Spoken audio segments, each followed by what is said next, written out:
Nick, Alex, I Yield to No One, Sid, and Ender Phoenix.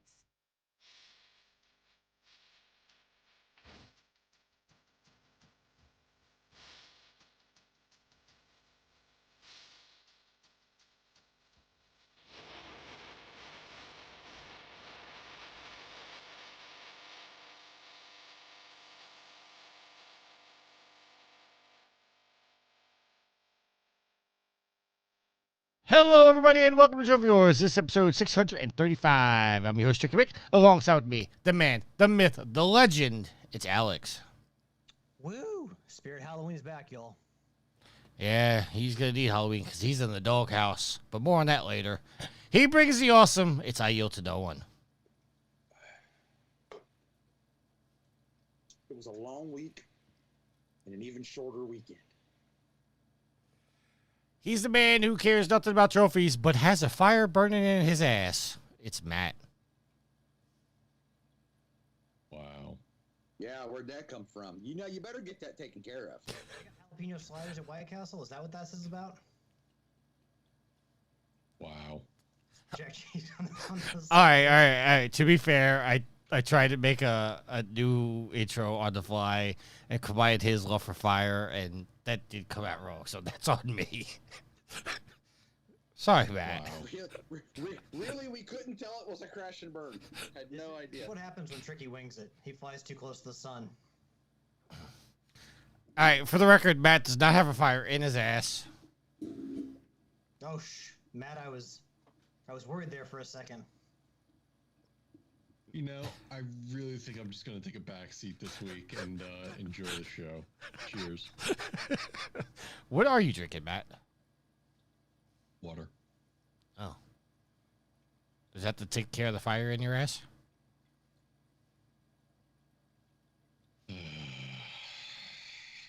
Hey, I gotta lean into it.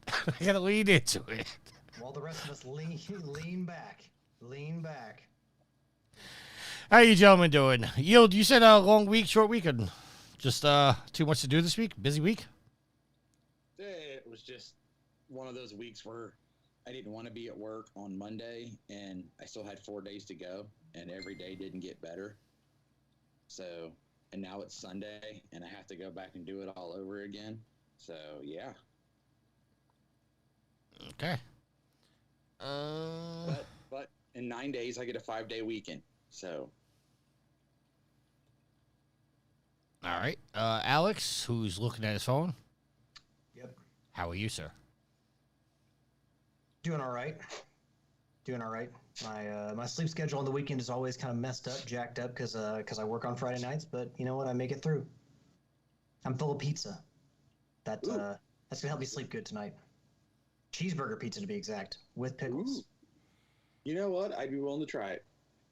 It's good. It's good. Dill pickles? That's what I prefer. But these were bread and butter. They're still not my preference, but they were still was good. And Matt, how are you doing, sir? I was gonna say we podcast and we taking a smoke break here, Tricky. Shut up. I'm trying to fix the audio because they're saying you guys are really low. We're also echoey. Yeah, I heard the echo. I can't do anything about the echo. I spent all week on my vacation trying to figure out the echo. I cannot figure out the echo. Not echoing on the show, just echoing with you guys, and I don't know why. Matt. So it's weird because you sound loud and clear to me on the. They said I'm good. You guys are really low. I just heard myself loud and clear. I don't know. I got one guy on a Facebook message telling me you guys were low, and Roberto was also saying you guys were really low. So, I don't know. I just turned the volume up. Yeah, everything's good. All right. So, Matt, how are you doing, sir? I am full of pizza too. We had pizza twice this weekend. You never have too much pizza. I actually had pizza myself today. I am the oddball out. I have not had pizza this weekend. I had good pizza. You know, that good New York pizza. Pepperoni, extra cheese.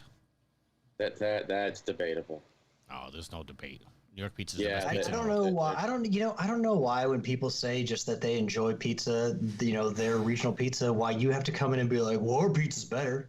Because Why do you have to do that every time? Why can't you just let things be? Why can't you just let people enjoy what they enjoy? you can enjoy it all you want, but it angers me when somebody has the audacity to try to say that New York pizza is not the best pizza in the world. I just said that the kind of pizza that I had. I didn't say, and by the way, in parentheses, New York pizza is not the best pizza. He's got a point there. I didn't say anything. I didn't make a comment on New York pizza at all. And then you just come in, as usual, New York pizza's the best. Fuck all your other pizza.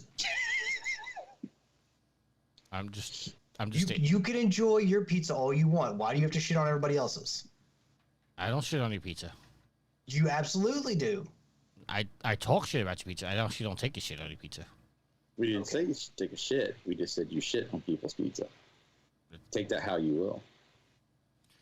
Can we get a pizza? Because Roboto doesn't want to talk about pizza. I haven't had any yet, and I'm kind of hungry. But Dex says Pizza Wars. What's up, Dex? Where are we at? I don't even know. It's almost like I never hosted before. Let's do trophy counts. I am level 900. Well, you gonna ask Matt how he's doing? I did ask Matt twice. Did you? Yes. You did. Okay. All right. So I don't know what's going on then. I am level 957, total trophies of 33,655, 973 plats.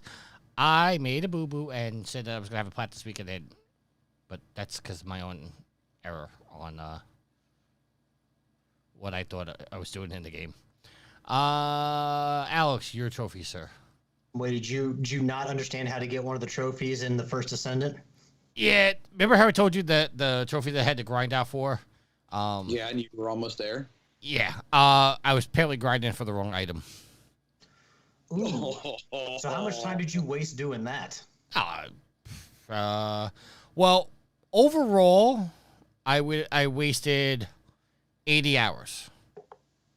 But that's not 80 hours. What? It's not 80 hours of game time. It's because you have to grind for the item, and then you have to research it, which takes 8 hours in game time or real life time.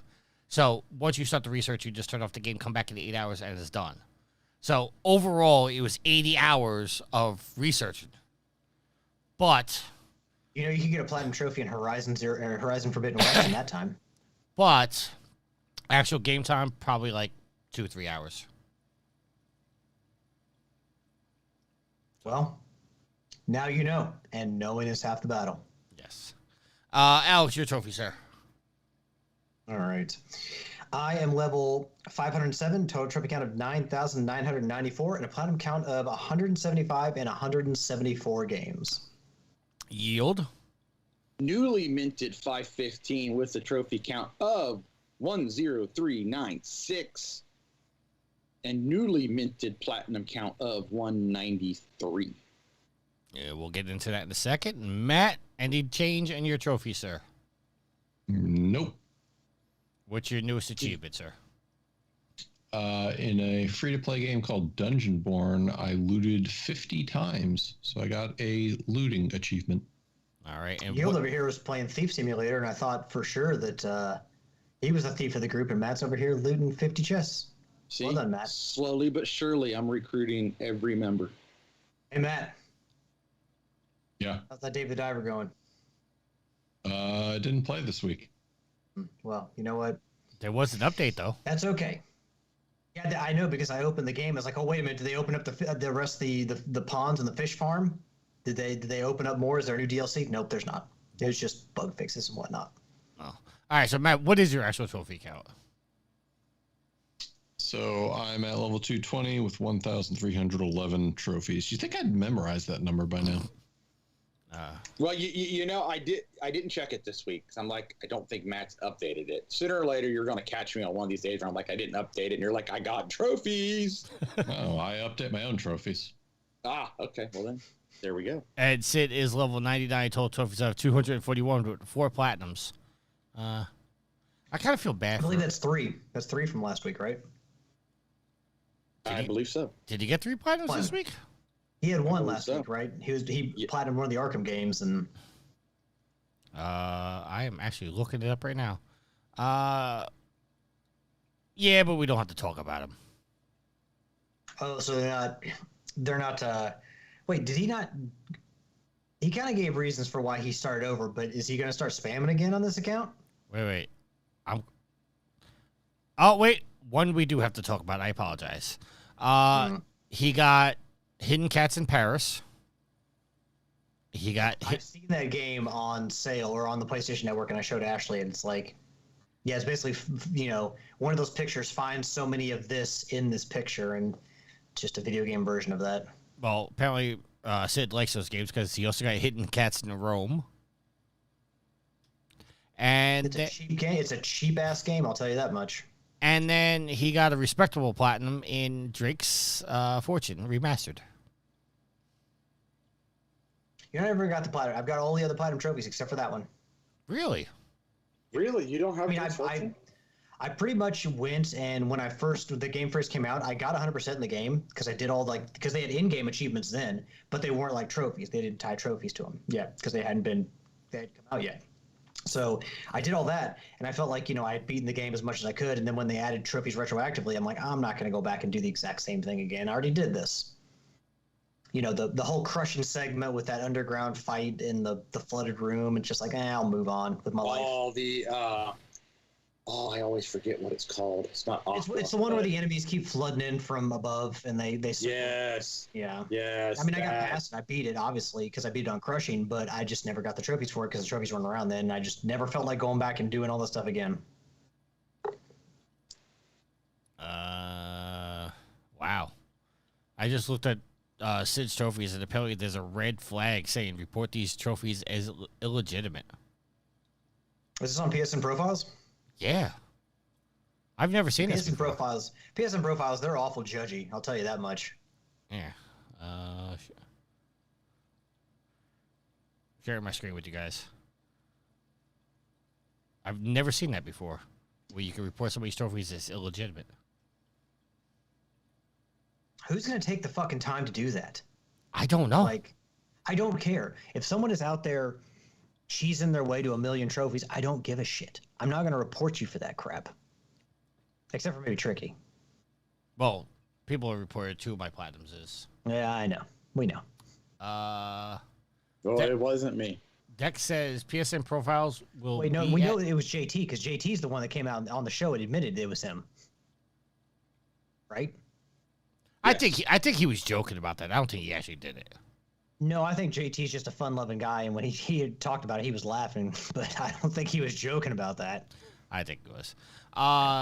Dex says in the chat, PSN Profiles will be at you down with a judgy stick. Oh, beat you down. Yeah. He put a space in between B and at, and so. Yeah. All right. So where we at? We're on what we're playing. What we've been playing. Listen, it's been a long day. I've been on vacation, I'm trying to help you out. I know.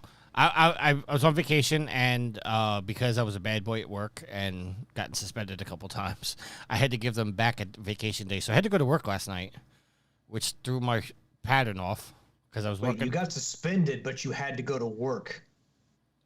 No. Yes, but I have to work a certain number of days to get all my vacation days. Because I was suspended and in a no pay status for a couple days, I didn't accrue enough days to earn my full vacation days, so I had to give a vacation day back. Oh, so you weren't recently suspended, and they're like, you know what, you're suspended. Fuck you, come to work. No.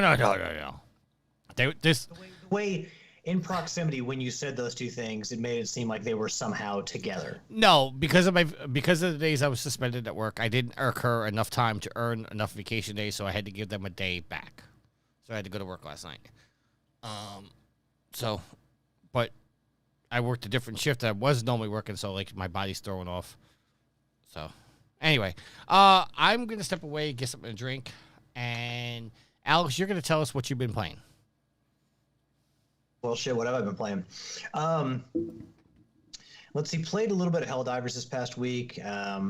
Got together with DJ and with Yield for one run that unfortunately we did not extract with a bunch of the samples we got. That was really disappointed, but sometimes that happens, even to pros like us. Mostly, I kind of had been on a kick where I didn't know exactly what I wanted to play. After getting the Platinum Trophy and Jack and Daxter, wasn't really sure what I wanted to play. So I was just kind of dawdling around with Helldivers. But I had asked Yield about this game a few weeks ago. I started playing Call of the Sea. It's on the PlayStation Plus extras catalog. And yeah, it's a first-person adventure, first-person adventure game, which is kind of like basically the entire progression method is through puzzles. There's no combat; it's just puzzles. You were basically going to find your lost love, who is on, disappeared on this mysterious island. He was out looking for a cure for a mysterious illness that you have. So he disappears, and basically, a mysterious island off the coast of Tahiti. You go to find him, and the progression through 6 chapters. It's a shorter game, but it's still enjoyable. Is you solve puzzles to get through each chapter, eventually unwinding the story of this island, what's going on there, why it's weird. And I'm assuming, I haven't finished the game, I'm 1 chapter away from finishing it, but I'm assuming what happened to your husband. But overall, I mean, for a first-person adventure game, with puzzles and no combat, I've enjoyed it. Looks really good.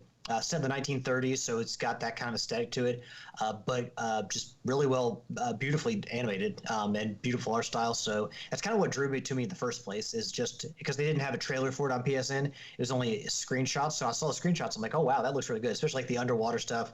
There was a section last night where I saw like a full starry night sky. It's like, oh man, I even stopped to take pictures of it. It looks so good. So yeah, good looking game. Enjoyed the puzzles.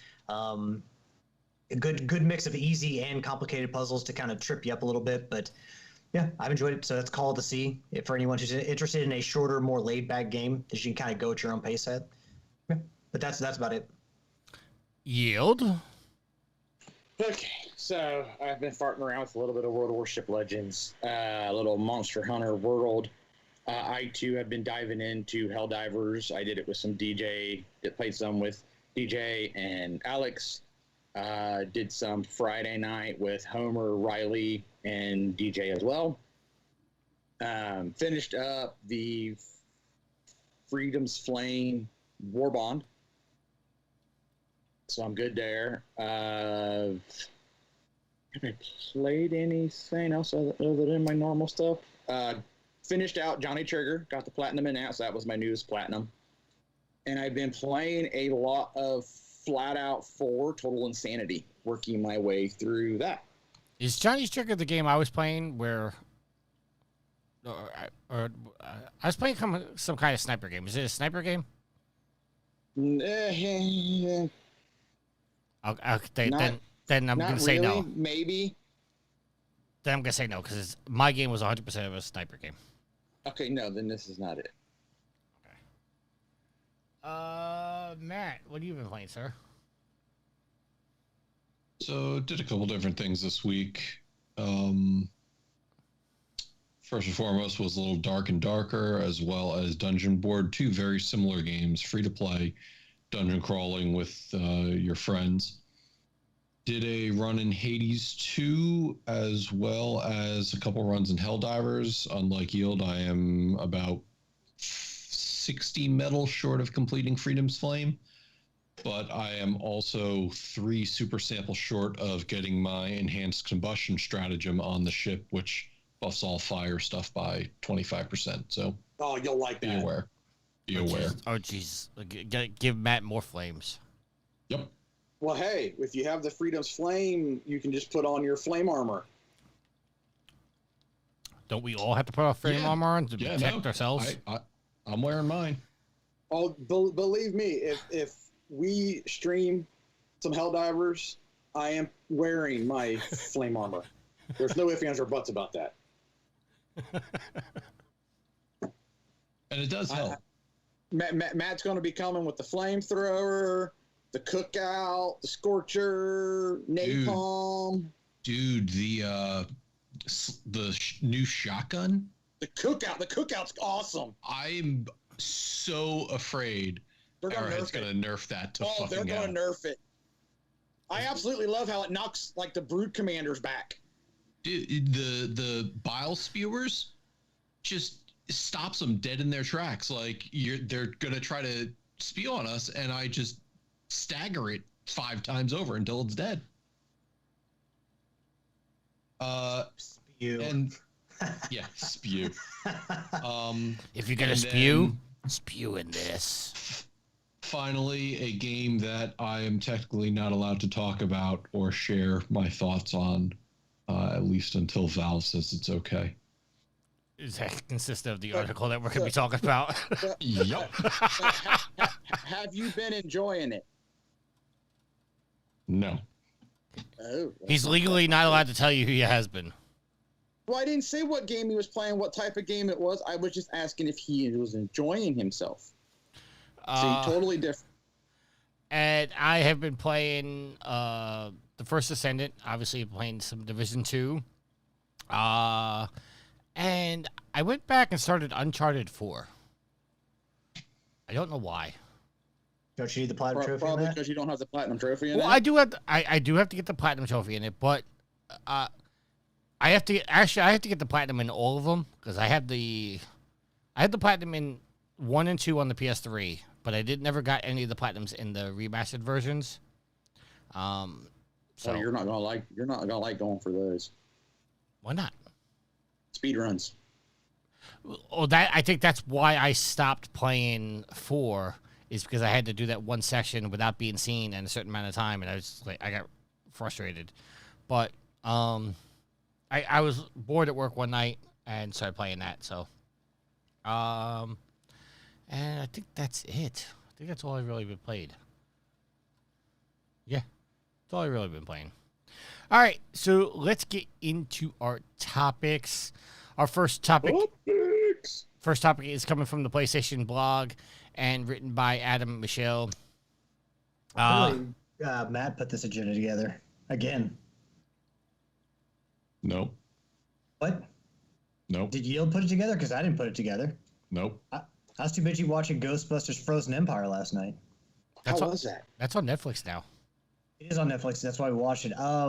Real quick, I enjoyed it. I mean, there's a lot of characters, a lot of moving parts, and I feel like it was a little bit too busy overall. But I do like. I haven't seen Afterlife. I'll go ahead and throw that out there. I watched Frozen Empire before Afterlife, but I do like Paul Rudd and the new characters, the kids, Finn Wolfhard, and McKenna Grace. Is it Grace McKenna? McKenna Grace? I can't remember the daughter, the granddaughter be gone. But I do like the new characters. It's just they had a lot of like a fire master in there. It's all involved in the story, but I feel like there were way too many characters. I do like the fact that they continue to bring back the OGs because the OGs play a role in there. But I mean, overall, I enjoyed it. I would watch it again, and I would encourage Ghostbusters fans to watch it as well. I think that because of how much people love Ghostbusters and Ghostbusters 2, that there's no movie that's going to top it. So people may hold that against any movie in the Ghostbusters series, that comes after them. But overall, I thought it was enjoyable. Just too many characters overall. I've heard people say that Afterlife was really good. Like it was done really well. Haven't seen it, but I also heard that. I think people didn't like this one as much, but I mean, I like the villain in it. Garaka, and again, like I said, I like the new cast. I like Paul Rudd. He's maybe a little bit too silly, but I mean, then again, you're talking about Bill Murray and Dan Aykroyd, really the only serious Ghostbuster of them all. Well, I guess you could say Winston and Egon, but you definitely had some comic relief in the original group. But no, I mean, you should definitely watch it. It's good. I liked it. Did they keep the scenes? I haven't seen the movie yet. Did they keep the scenes at the firehouse? Yeah. Okay. That's where their base is, at the firehouse. Oh no, the reason I asked is because I at work I go by the firehouse almost every day, and I could tell you that they were having a lot of trouble getting scenes filmed because people were constantly disrupting and being loud and whatnot. So no, they were there. I mean, in story, like Winston basically buys the firehouse for the new Ghostbusters to use to keep it in kind of keeping going, because obviously that particular building is particularly important in Ghostbusters lore. So yeah, but I mean they were able to film there, I guess, because a lot of scenes were actually there. Done for. All right, let's get into the PlayStation blog article. Excuse me. PlayStation Plus games catalog for August is come out. We're going to be getting The Witcher 3 for the 4 and the 5, Wild Hearts for the 4 and the 5, Cult of the Lamb for the 4 and the 5, Ride 5 for the 5, Watch Dogs 2 for the 4, Sword Art Online Last Recollection for the 4 and the 5, Sword Art Online I can't even pronounce that name. Anybody want to try? Alicization. What's the next word? Licoris. There you go. For the 4. I don't try to say hard words anymore, Matt. Sword Art Online Fatal Bullet for the 4. Sword Art Online Hollow Realization for the 4. And Naruto to Boruto Shinobi Striker for the 4. And coming to the premium tier are Vacation Simulator for the VR2, Timesplitters for the 4 and the 5, Timesplitters 2 for the 4 and the 5, Timesplitters Future Perfect for the 4 and the 5, and Sword Art Online Lost Song for the 4. Seems like they could have put the last Sword Art in the extra and premium category. Oh. Yeah. And then we also have a game called The Plucky Squire is launching in September. It's coming straight to the PlayStation Plus. Any interest in any of these games, Alex, since you are the only one with premium? Yes. Besides me. Honestly, well, no, this also includes extra, right? Yes, but there's... The Classics games are premium, but there's extra games in there, too. Just the games catalog. So from The Witcher down to Naruto to Boruto is the extra. The premium it starts at Vacation Simulator. Yeah, which includes the Timesplitters game. So I want to play Cult of the Lamb. It's a game I I hear want to that's play. really good. Game I wanted to play for a while, so now it's going to be on extra. It's like, hey, why not? I don't know. Sorry to jump in, but I don't know. They just released a co-op update for the game. Yeah, where you can play couch co-op. Yeah. Okay. Yeah, so I definitely, I was going to say definitely probably, but definitely going to give that a shot. And of course, when I earn 1 trophy in a game, I'm probably going to have to go for all of them. But then also, Timesplitters games. Grew up on those in high school with some friends. Just got together and played those just like with bots, against bots. We all teamed up against the bots and just had a blast on a weekend night. So I think it was Rick in the chat or on the Facebook threads that said that he really hopes that us gets trophies. I really do also help the Timesplitters games get trophies because that would be great. Although, again, they're not Sony games, so you never know. So they might not. So fingers crossed because those would... I just played the multiplayer with those with friends, local multiplayer. I never played the story mode, so if they have trophies, it gives me some incentive to go back and play the story. All right, Yield, any of these games that you would play if you still had, if you had premium? Just Call of the Lamb. Okay, so you have Essential, right? So you don't even have Extra, right? Correct. Okay. Correct. I always get Extra and Essential flip-flopped. Matt, can you recommend any of these games? Because I know you don't do PlayStation Plus anymore. Definitely do Cult of the Lamb. The Witcher 3 is awesome. Sword Art Online is... If you like the anime, there it is for you. All right. And just so everybody knows, The Plucky Squire, which is coming in September, that's coming September 17th, so that will not be launching with these other games. So if you're looking forward to The Plucky Squire, you're going to have to wait until the 17th of September to play that. Moving on. I'm clicking things. Until Dawn is coming to the PlayStation 5 and PC in October. This is coming from IGN, written by Ryan Dinsdale. The PlayStation 4 horror classic has been remastered and is coming to the PlayStation 5 and PC on October 4th. The new game will have revised cinematography, updated graphics, and introduces a modernized third-person camera view. Matt, since you did the notes, did they elaborate on this third-person camera view? Or just said it was modernized? So, if you remember, the original game had kind of like fixed camera angles, kind of like the old Resident Evils. They just said that this one's going to have like certain sections that it's going to be over the shoulder, kind of like a la the new Resident Evils. So take that what you will. 10-4. Alex, Yield, Matt, anybody going back and playing Until Dawn? I have never played it. Really? Yeah. It's a really good game. I did pick it up when it was free for Plus. Are you going to wait and play the 5 version, or are you just going to eventually play the 4 version? Well, I mean, if they give the 5 version away, maybe I'll just wait for the 5 version, but I'm not going out and buying it, I can tell you that. 10-4. Alex? played through it on the 4, got the platinum trophy. You know, honestly, I'm just gonna wait for the movie. The movie's in development now. They started filming, so I'm probably just gonna wait to, you know, see that when it comes to theaters, because it's not like I need a second platinum trophy in the game, because I'm sure the platinum trophy or the list for the trophy is gonna be the exact same. If it was different, I might consider, oh, okay, well, you know, maybe I'll go back and play it. But also, I remember some things about the story, but I don't remember like everything about it. So it probably helped me to forget certain story beats, you know, walking in the movie theater, so I don't know exactly what to expect. I think that would be a nice little surprise, because that might catch me off guard, you know, having not played it for, what, 8 or so years now? I don't remember when it came out. It was around 2016. I can look it up. Matt, are you going back and playing it? You know, here's the thing. The game has a lot of twists that I already know about. I played through the 2014 game when I had it on PlayStation Plus.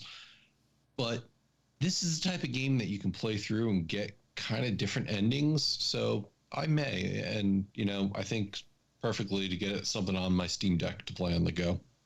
All right. According to Google, it actually came out in 2015.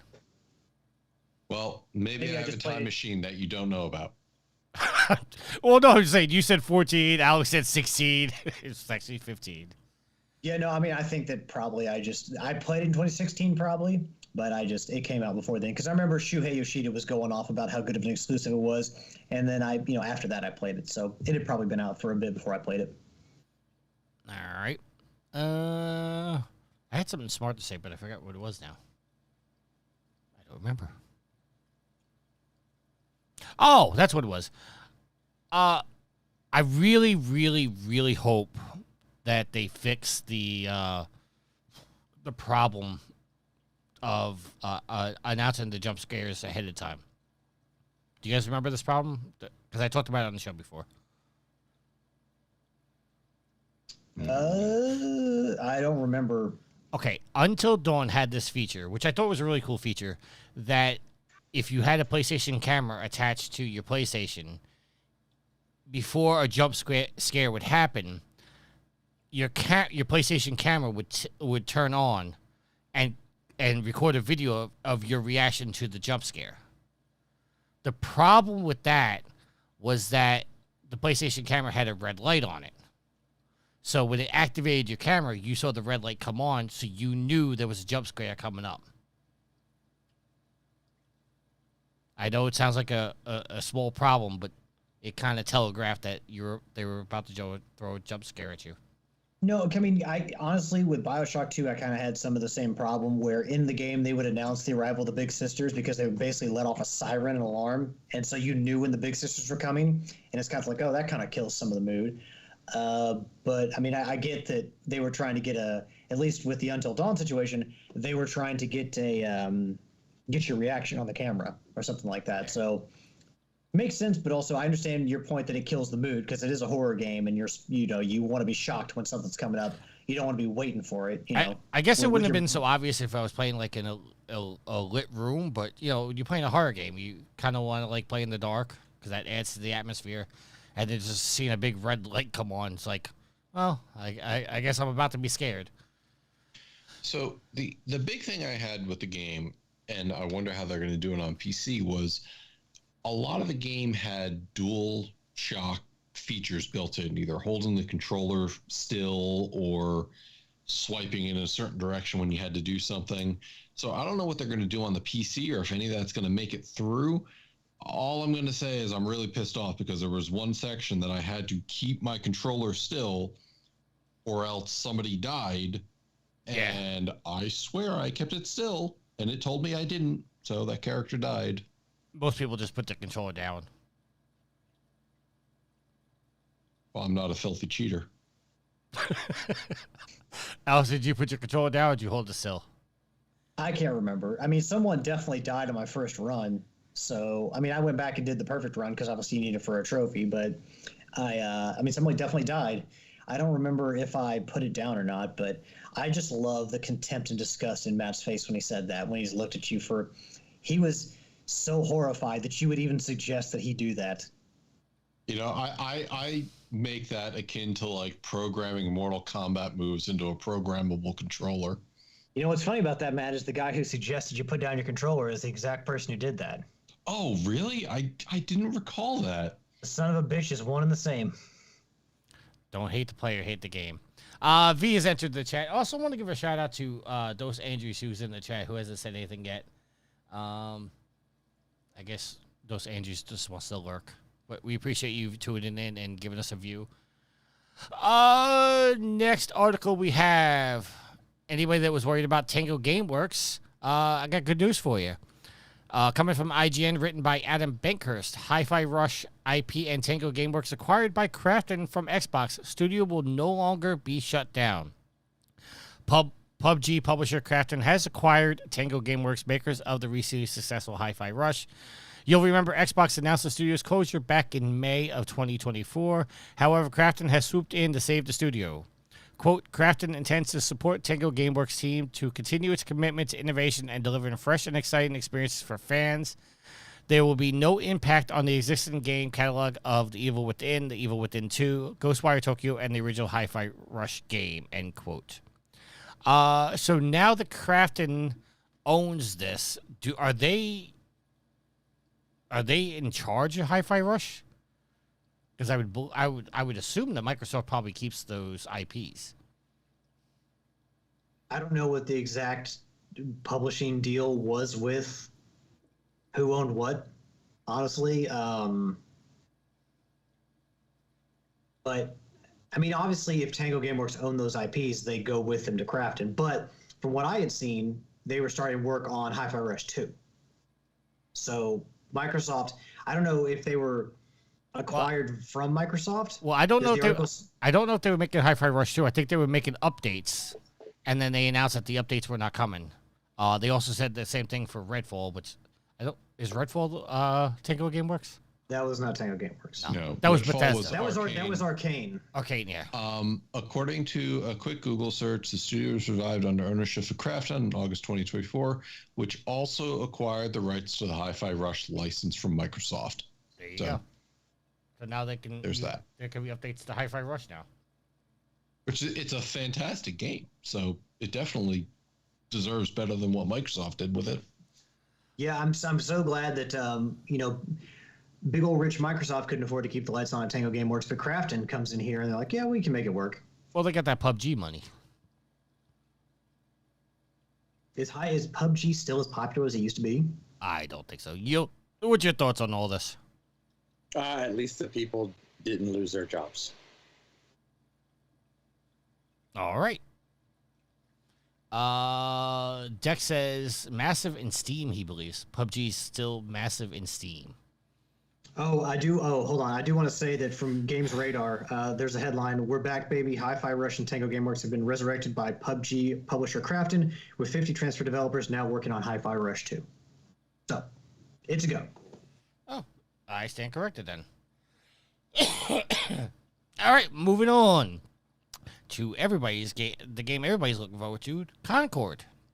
I know I have it pre-ordered. Go. PlayStation Stars will give you coinage, like 100 coins, 150 coins. Oh, shit. That was what we missed this week. 150 coins. What's that? What did we miss? Evidently, the PlayStation Stars program was having difficulty this week again. Was it? Oh, I haven't noticed. All right, while Matt looks that up. Good thing I went and did all my collectible gathering a week or so ago, because I did a whole bunch of that. Saber says no one wants that trash. I assume he's meaning Concord. PlayStation has laid out Concord live service roadmap, commits to at least 3 seasons. This is coming from. Oh boy, 3 seasons. Thanks, Sony. That's too many. This is That coming makes me from. want to jump right on board. 3 seasons. This is coming from Eurogamer and written by Tom Phillips.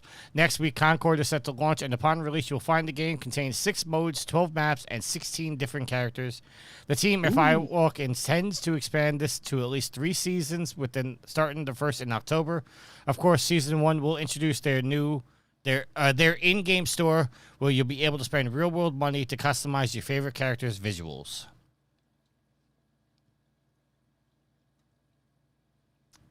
And by the lack of comments, I assume that nobody really gives a shit. No, I mean Zelda's in the picture, so I'm just sitting here. Hi, Zelda. Zelda, Uncle Alex is saying hi. Well, she's getting her Zelda's, peanut butter medicine. I was gonna say Zelda's getting a treat right now, so I totally understand why Zelda isn't enamored with me. But Saber says, pissing away money thanks to me, Ryan. Yield, do you want to make any comment on this? hold on, what the hell are we talking about? I'm sitting here looking Right. at the dog. Concord. Concord. You know, at least they feel like it's going to make it 3 seasons. Nobody else does. Rocksteady can set up 13 seasons essentially for Kill the Justice League, and someone's like, "Well, we'll commit to 3." Okay, well, fuck your game now. You know, well, fuck your game before and fuck your game now still. You bring up Suicide Squad. I haven't even gone back and played the Mrs. Freeze content yet. You're part of the problem, Tricky. No, but But I thought you loved the game. I don't love the game. I like the game. I just haven't. I actually, I gotta be honest. I totally forgot it came out. He just reminded me when he said that. I mean, So it's so good, it's captivating. Well, there's only so many live service games I can play at once. I'm trying to get the platinum in the First Descent, which is time consuming. I'm keeping up on the Division because in a month, Seasons 2.0 is going to come out, which we're all anticipating. Well, anybody that's in the games anticipate what's going to happen because now they get rid of the seasonal characters, or we think they're getting rid of the seasonal characters. They've made a shift. But now that Outlaws is coming out next week, I'm assuming that most of the team, the massive team, is back on Division content. So we may have a lot of stuff coming soon. So okay. So go ahead, Alex. I'm sorry. This Concord game, all right, this thing here. I was trying to be positive. He's bringing us back negative and talking about Concord. Well, this is the news, man. It's a lot of negative, but we got to get it out there. It's what our listeners want. They are going to dole out extra story bits about these characters through seasons, correct? That's what we've determined. Is they're going to give us. They're going to, I think they said feed us. I think they're going to give us a cutscene every week. So, are those tied to the seasons? Because then, if they're committing to 3 seasons, can they finish the story they want to tell in 3 seasons, or is it going to cut off and like a show you watch on, some streaming service, and you watch like 2 seasons of it, and then they're like, well, we're canceling this show. It's like, well, fuck you. You didn't finish the story. Okay, hold on. I can't believe I got to play this right now. They're committing to at least 3 seasons. That doesn't mean they're only doing 3 seasons. They're saying that there's going to be at least 3 seasons. To put it that way, they seem very cautious on this game. Well, I mean, you gotta understand that there's a lot of negativity around this game. A lot of people felt the same way we did. They're the ones who greenlit this fucking game and spent millions and millions of dollars in making this thing. Listen, I'm not defending it. I'm just simply saying there's a lot of negativity that was put out when this game came out. A lot of people were hyped until the last 5 seconds when they said this is a 5v5 shooter, and then shit turned downhill. They put out the game. They're committing to at least 3 seasons. That does not mean that they're not going more. I'm not defending the game. I'm just being clear.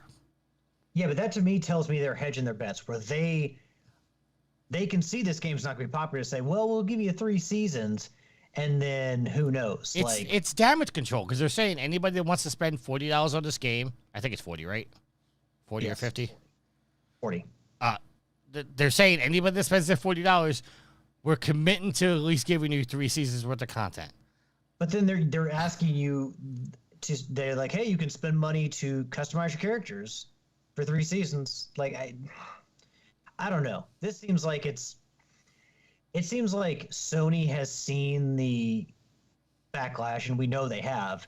But it also seems like now they're kind of like, well, they got like 1 foot in the door and 1 foot out the door. That's the way I read this. Well, it's like, we'll give you 3 seasons, maybe. Like, you spent so much money on making this damn game, and you don't want to try for. I mean, yes, they could do more, but it definitely seems like they're prepared to stop at 3 if it's not successful.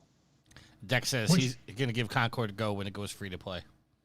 Which, if I'm a customer and I'm thinking about buying this game, and I don't know why I would be thinking about buying this game at this point, I'm like, I'm hesitant now. It's like, okay, well, now you seem hesitant about this game. Why shouldn't I be hesitant? I don't know. Maybe that's just me, but that's what I read from the situation. I mean, I do find it weird that they're coming out and saying we're guaranteeing at least 3 seasons. Most live service games or games for service and stuff like that, you don't ever get a comment like this. Nobody ever comes out and says, just so you know, we're committed to this long. They just put out the game, and then you just wait eventually to see like when they're gonna stop making content for it. So, Matt, I know your love for Concord. What do you think about them committing to at least 3 seasons?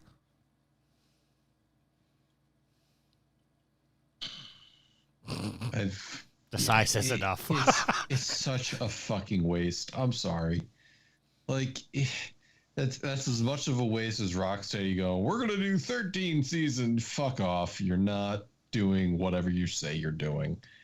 You know, I think it's a benefit for the devs to have that support to push whatever vision they have forward. I just don't think it's going to be enough to save the game in the end. We're just way too saturated. All right, Yield. Yes. Your thoughts, sir. I know you're down on this game like everybody else, but I want to give you the floor to say what you want to say. I'm glad they're committed to 3 seasons. I don't think it'll make it 1. So this is a little bit of a spoiler. I mean, it was spoiled for me, but I don't think anybody really gives a shit. As far as Suicide Squad goes, apparently Rocksteady is doing a 180 because apparently there's a cutscene at the end of the season in which they bring back the Flash. Yeah, that was a recent rumor that came out where they confirmed that the Justice League that you killed were alternate universe dimension Justice League people that Brainiac brought in. This whole multiverse thing it's just it works for comics, but for movies and games, it's just going to ruin. It's just going to make it seem like just we ain't got nothing else to. We don't have any creative idea. Let's do a multiverse. Well, to be fair, they did it in the last Avengers movie. That's what I'm saying. It works. It worked in a comic book world, okay? But now everybody's doing a multiverse, right? DC wants to do one, and you're starting to hear other movies, wanting to do alternate universes, and it's just like, no, just stop, because I don't know. I'm just hearing that all these alternate universe movies just they're not as creative. Well, apparently, Deadpool versus Wolverine is proving you wrong. Yeah, that's like the only one. Deadpool and Wolverine. It's not Deadpool versus Wolverine.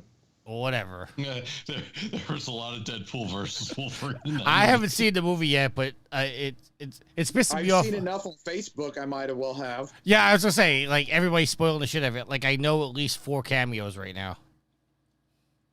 Although I will say the cameo that was spoiled for me, I was actually pleasantly surprised, and it's my favorite X-Men. So, okay, then that's a cameo I don't know about then. I guarantee I know which one he's talking about. Yep. I don't want to say it on the show because I don't want to be that guy. I was pleasantly surprised because when it was announced way back when that person would do said X-Men, I was like, oh, really? And then from what I've seen, I've been like, wow, I would have ate crow all day long. I could do a movie with that. I could now. I'd be like, wow, that's really good. I'd watch that. All right. Does anybody care? Because I'll type in the chat the cameos I know about, but don't confirm anymore. Does anybody on the show care? I'm watching. I've seen it 3 times, so I just... Yeah, Matt doesn't care. Oh, the listeners to the audio version of this podcast might care that we're... Well, no, I'm not going to say it out loud. Well, I know, but we're talking about... You're typing out stuff here when they're listening to the show. They've probably already seen it. Okay, so those are the 3 I know about. Yes, and yes. And there's also another one. Okay. I don't know anymore. Yield, are you talking about a hero or a villain? I'm talking about a hero. Okay, that's not the one I'm thinking of.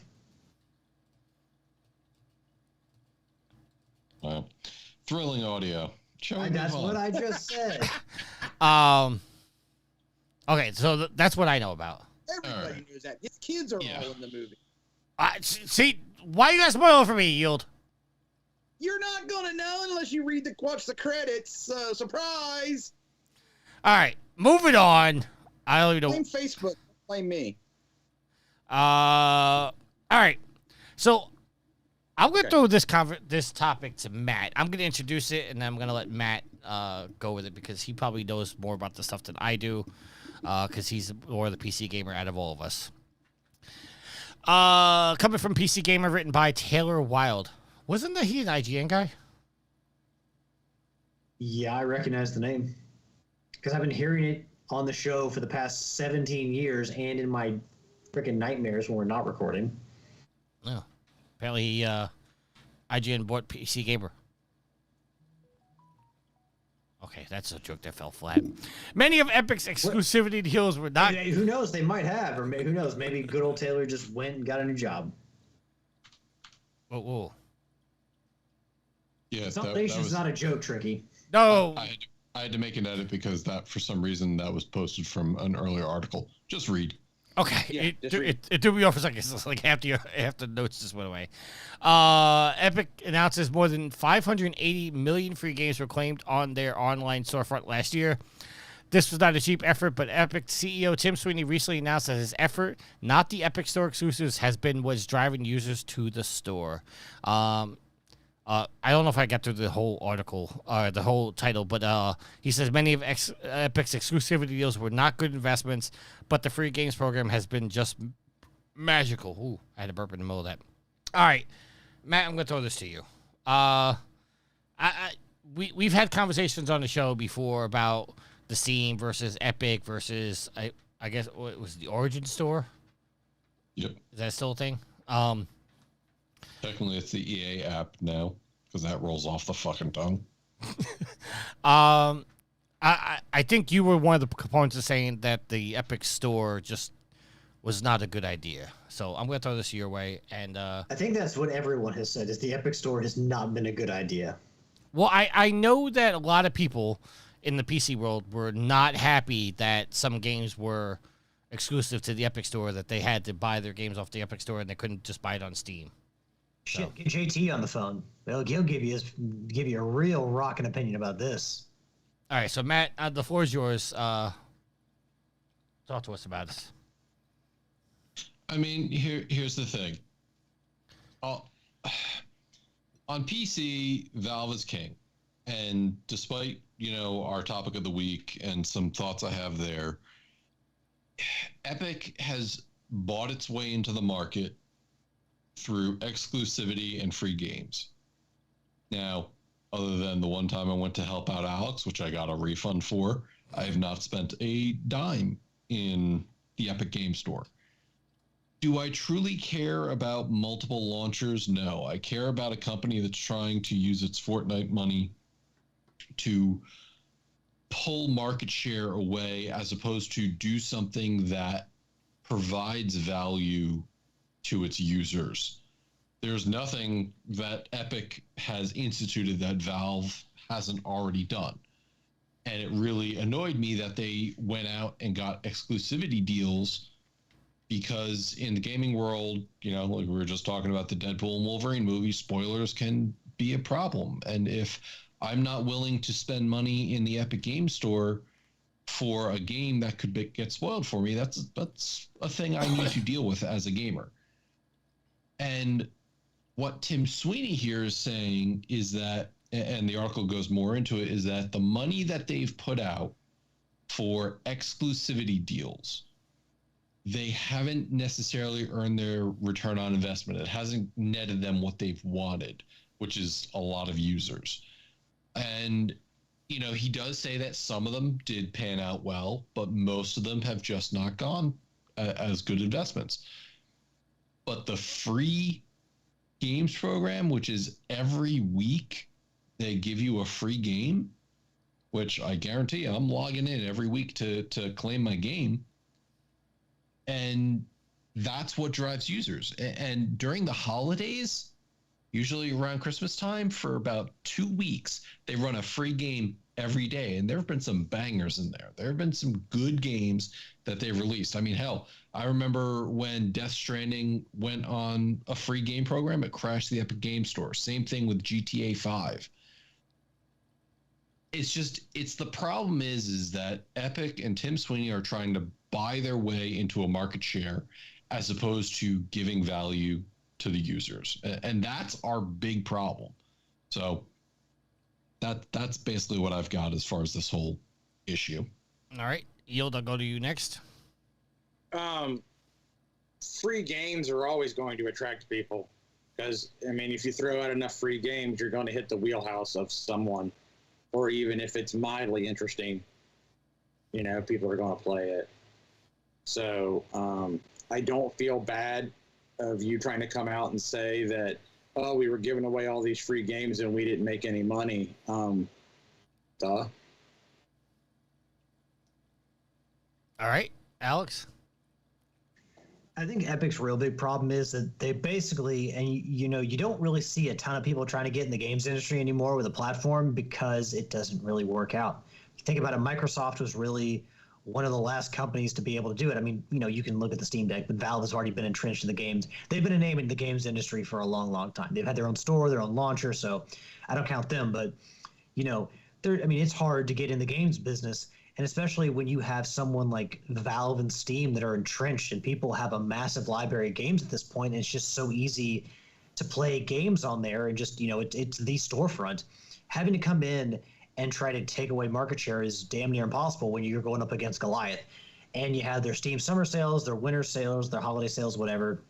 They've just got a lot of sales going on all the time, and people just it's what people know, it's what people are comfortable with, and they're happy with the service. So trying to steal people away essentially is going to be really difficult, and people aren't going to necessarily always want to. They're going to pick one or the other. They're not going to want to support two platforms unless, say, they can get a free game. You know, like Matt said, he'll log on to Epic Game Store and get his free game every week. Now, is he going to play on Epic Games a lot? Is he going to spend money? Probably not. But you know, Epic has the problem of they're trying to play catch up and they're having to do drastic things like give games away frequently for free, or go for exclusivity deals that are probably really costly for them. So not only do they not have the market share, but they're fighting an uphill battle where they're having to spend a ton of money to get that done. And it just doesn't really work out all that well. So, I mean, we talked about, you know, superhero movies and whatnot. Look at the DCU, the DC Comics universe. Their cinematic universe, they tried to catch up to Marvel, and how many times have they had to restart because they stumble every time? They're trying to hurry up, hustle to try to catch up to Marvel, and they're just never going to do that. So having to try to come into a market dominated by Valve and Steam for so long is difficult. And when you're trying to do it by, you know, buying people's loyalty through free games and exclusivity deals, that's going to eat away at your profits. That's going to cost you right there because you're having to spend so much money to bring people into your store. So, I mean, I don't envy them having to try to be a part of that market and try to, you know, fight against Valve and Steam, but it's an uphill battle, and you see that in the tactics they've had to use. All right. I think I got everybody there. All right. Moving on. Yes. What do you think? I don't have an opinion on this at all. All right. Well, there you go. Had to at least ask. Had to give you a chance. And I only say that because how do I say this and not sound like a jackass? Just say it. I could give a fuck about launchers. God, what a jackass. Listen, the way I look at, do I buy the game from Epic, or do I buy the game from Steam, or do I buy the game from EA? It's the same thing. Like, do I buy the game from the PlayStation Store? Do I buy it from the? Do I go get the digital code from GameStop or whatever the case may be? Who's got the best deal or the best freebies? Right. I think the whole idea of Epic doing exclusive games is fucking stupid. Like, no company should say, we're only going to sell our game on Epic, or we're only going to sell our game on Steam. To me, that sounds like you're just fucking cutting you off your own knees. because there are some people, and I don't know why, that prefer the Epic Game Store. There are some people that prefer Steam. You're going to tell somebody who wants their library in Steam to be where they launch all their games that they can't buy this game for Steam. They have to get it through the Epic Store, so now they have to have another launcher on their system. That to me is just stupid. Let people buy it. You were about to say something, Yield. No, finish your thought. I was gonna say it's the way I equate this is like, I understand Epic's trying to make their money and they're trying to do their own thing. I get that, but, and correct me if I'm wrong, Matt, on this, but can you buy a game? Because I know Steam has the feature. Can you buy a game on the Epic Game Store and then add that game to your Steam library? Yeah, you absolutely can, but all it's going to do is it's going to launch the Epic Game Store when you launch the game on Steam. So it doesn't turn into a Steam launcher. Anything? No, all it is just turns into a fancy shortcut. Okay, so this is just stupid. Like to make people buy another launcher, or not buy another launcher, but download another launcher just to play a game, I think is just stupid. There's a harsher word I want to use, but I can't use it because I'm trying to be politically correct. I don't know. Did we lose Tricky? No. Did you lose me, Matt? I can hear him. I can hear you. Matt was having audio issues. Oh, okay.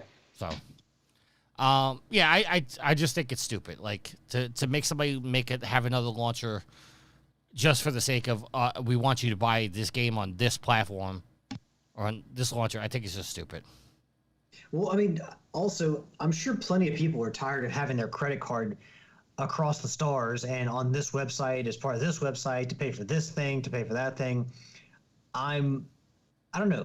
Like, if I'm gonna game on the PC and if I were to do it, I would go to Steam and Valve and play. Well, I already do have a Steam account technically because I did have a laptop that would play Steam games way back when.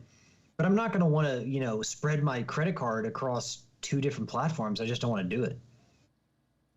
I mean, I'm trying to keep my credit card number out as many hands as possible. I seen somebody make the argument saying this is no different from buying a game on Xbox or buying it on PlayStation. Ah, that's what I was gonna say. It's the same thing. It's not. Excuse me. It's not the same thing because kind of. No, because and I'll tell you why, Yield, and I'll let you make your point, but I'll tell you why. No. That's fine. Go ahead. Okay. So I have a PC. I can get Steam launcher for free. I can get the Epic launcher for free. I can get the EA launcher for free. If I want, the difference is I can get all of those launchers on the same machine. Buying a game for PlayStation or buying a game for Xbox, I have to have their console, so to speak. And I'm not going into the nuance of, you could just use Game Pass or the cloud or whatever and play it on whatever device Microsoft decides to put their game on. That's the difference, is you have to have a different machine to buy that game on the other marketplace, so to speak, when it comes to the consoles. PC is different.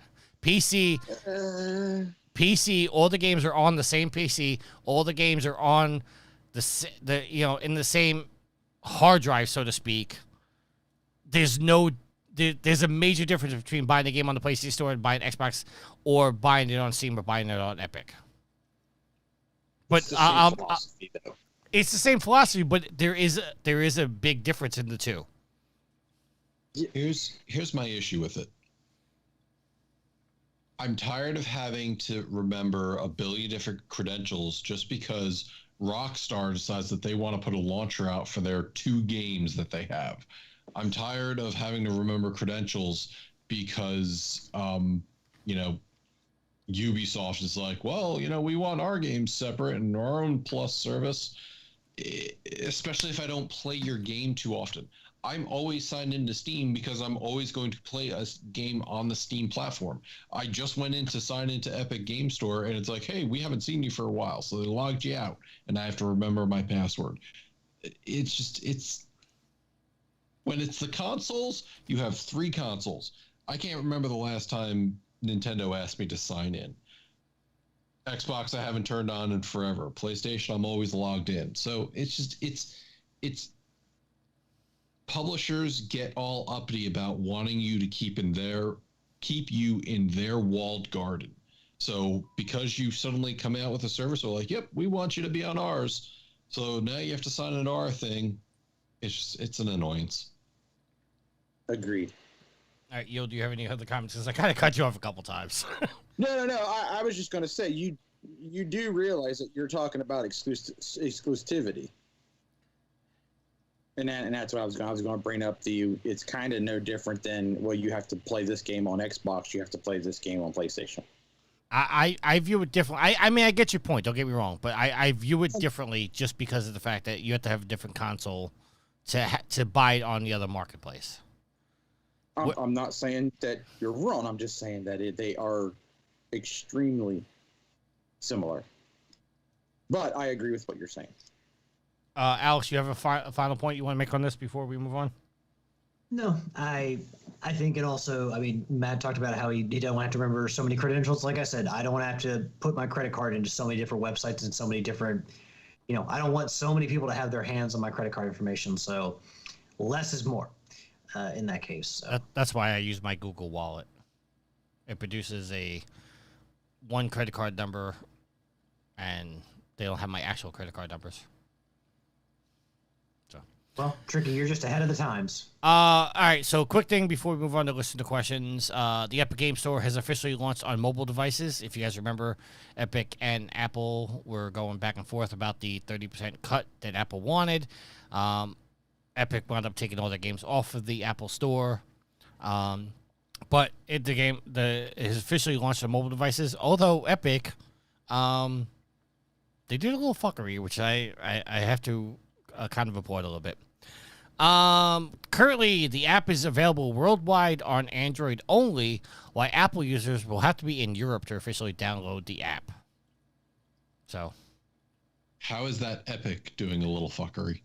Because they're not. Because if they put their app on Apple products, they're still gonna have to pay the 30% through the marketplace. So they're. Are you sure that's not Apple still saying "fuck you," Epic? Also, it could be that way as well.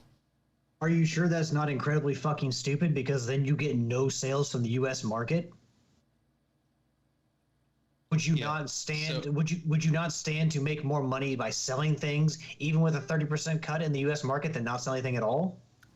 True. So there was a article a while back that Epic was having difficulty getting their app approved on the Apple Store because Apple was being extremely harsh. Like, one of the things they came back and said, this button looks a little too close to our button, so no. Like, I legitimately think this is a Apple restriction, not an Epic saying we're not putting our app on your phone. Okay, they're not going to kneecap themselves like that. We're looking at it from two different perspectives, but I think this is Epic going, you're going to lose out on money, because they're going to, you lose out on that Epic money because you won't allow us to have a better percentage.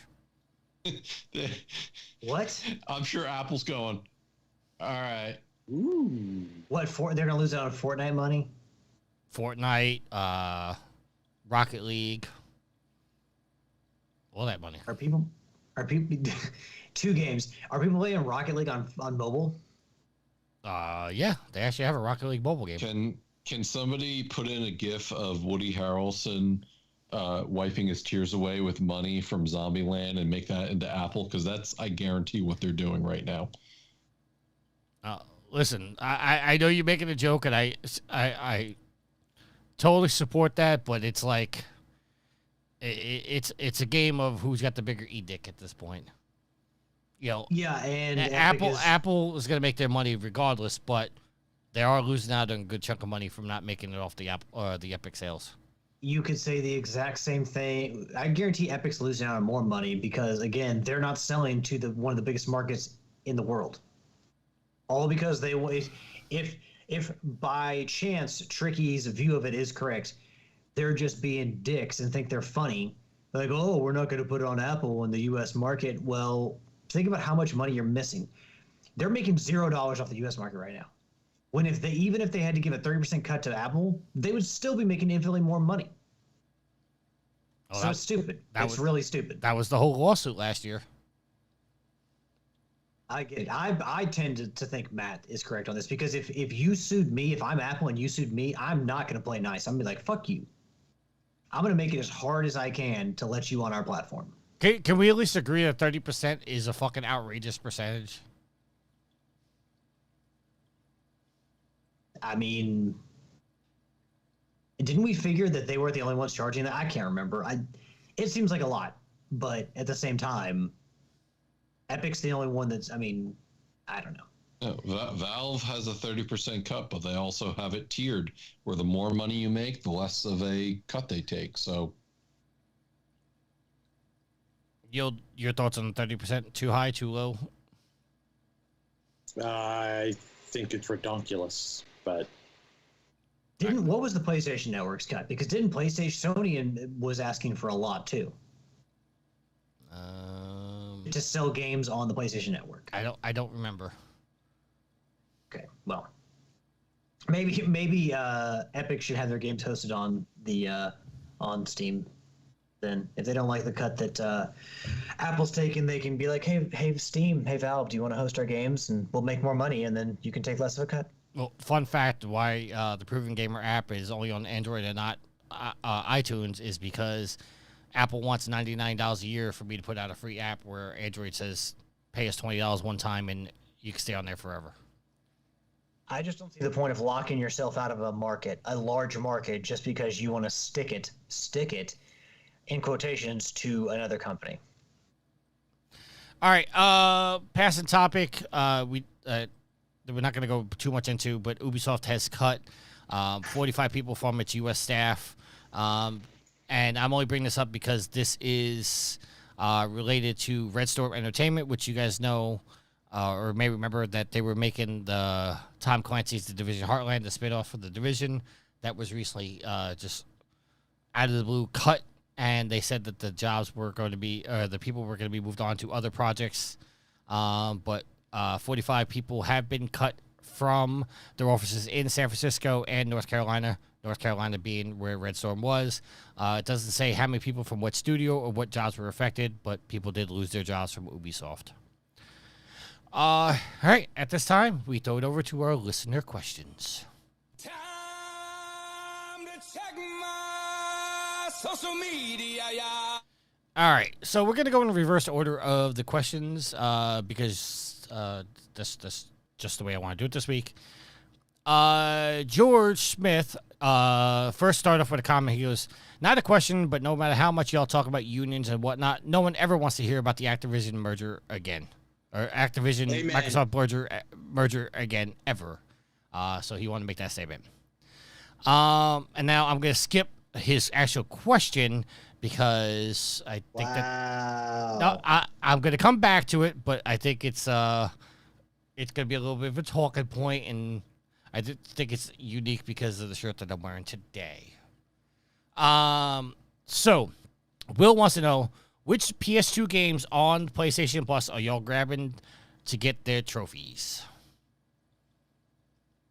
Alex will go first. I mean, well, I recently played Sly Cooper and the Thievius Raccoonus because even they put out a new trophy list for it, different from the PS3 collection. So got that one, got Ghost Hunter. I'm trying to think. Any of the Timesplitters? Timesplitters, but I mean, we don't know if they have trophies yet. So, That is I mean, true. I've also played Twisted Metal 2 and War of the Monsters. Jack and Daxter Precursor Legacy, I just did that.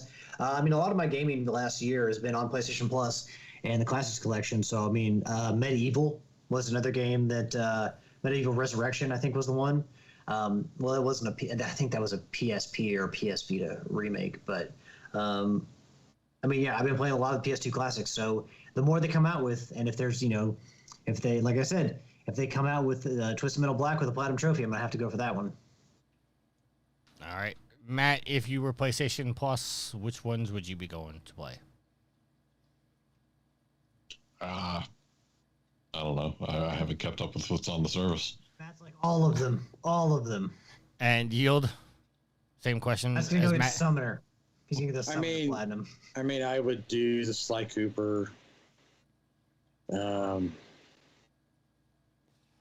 Obviously, you go back and get There were- siphon filters.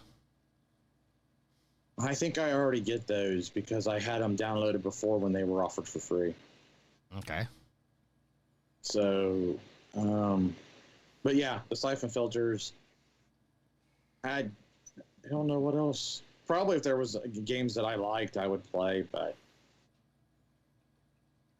All right. Yeah. I don't need PlayStation Plus to play my classic PS2 games. Well, this is a trophy question too, so you don't. Yeah. Well, I tell you what, I don't need PlayStation Plus to play my classic PS2 games with trophies. Where Matt's going, he don't need PlayStation Plus. We preserve games over here. All right. Hold on. I was about to type a message, but I'll go to the next question that I just lost. Rick did say Timesplitters trilogy would be better on everyone's list. All right. Thomas says Black with Wukong is upon us. With the return of PlayStation 2 style action games, will this open the door for more people to tell outside influencers and consult firms that they do not need help? They do not need to help the gaming community. It will only destroy it to piss off and to close their doors forever. Alex will go first. Hold on. Read me that question again. So Hold on. Let me do this. I speak Thomas. Thank you, because he's got some spelling errors. So basically what's happening is Black Myth Wukong is coming out. It's a game made by Chinese developers, and it actually has its own drama coming out about it. But basically what Thomas is insinuating is that there are games being put out that outside firms are stepping in. Think back to the Sweet Baby Inc. drama, that outside firms are coming in telling people how to make games as opposed to letting game developers do their own thing. So do you think that Black Myth is going to usher in a age of playing games that are just, game-ass games, playing action, going back to the old PlayStation 2 style action games? I think that, well, first of all, video game players, gamers have always been trying to tell developers how to make games for years. So they didn't need Sweet Baby Inc. for that or any of these other companies because, people in our own community have thought that they know how to do this better than the actual professionals. So, honestly, there's so many people making games. You may get heavy influence in some areas, but there's always going to be those people who, like, say, your Larian Studios, who don't want their games on a subscription service. They want you to buy their games outright. There's always going to be those people who buck trends or who just want to make the games the way they want to make games. You think of From Software. If they want to make hard games, they don't give a shit if you think they're too hard. Or if they think the mass market thinks they're too hard. They just want to make games that they want to make. So I think you're always going to have those people that make, to quote Thomas, game-ass games. It's and you're going to have, some influence from other people in some games, but there's always going to be developers who are going to continue to make games that people like us like to play. All right. That is an appropriate answer to the question. Yield, your thoughts? I never think that an outside company should tell a video game developer how to make games. I feel like the developer, unless you ask for help, you have an idea how your game wants to be made and you should go make it. As for games kind of going back to what they were, I mean, there is a place for it, and I'm okay with it. I mean, I'm old school to heart, and a lot of this new school stuff I'm just not keen with. So I'd be perfectly fine if we went back to those old kind of games. And then didn't he have another question about journalism? Or are you asking that separately? That's a separate question. Okay. Then I think that's all I have to say on that. I know Black Myth looks incredibly cool. It looked cool in alpha. So my only thing is I hear it's like Souls-like, and that scares me. All Well, right. I heard it's like Boss Rush. That's what the game is. Oh, is it? I don't know. It So- looks super cool. The things I've read are it's more akin to the action in Stellar Blade, which has been related to Souls games, but also it's more action oriented than punishment oriented. Oh, okay. I'll let you know. I have it it's ready to go on my system when it unlocks. All right, let me know, because I didn't realize when it was dropping, and I've already committed to Star Wars and Space Marine, and then I was like, oh crap, that game's dropping. I'll have to wait. All right. Matt, your thoughts on this whole consultant stuff? You're going to have investment firms wanting to make money, and therefore you're always going to have outside influences trying to tell people how to make games. But just like people this past month went out there and spent money maybe 3 times on seeing Deadpool and Wolverine, the crowds will tell you what they like. So we'll see what happens. Like I said, Black Myth is already starting to be broiled around in its own controversy. So we'll see what happens.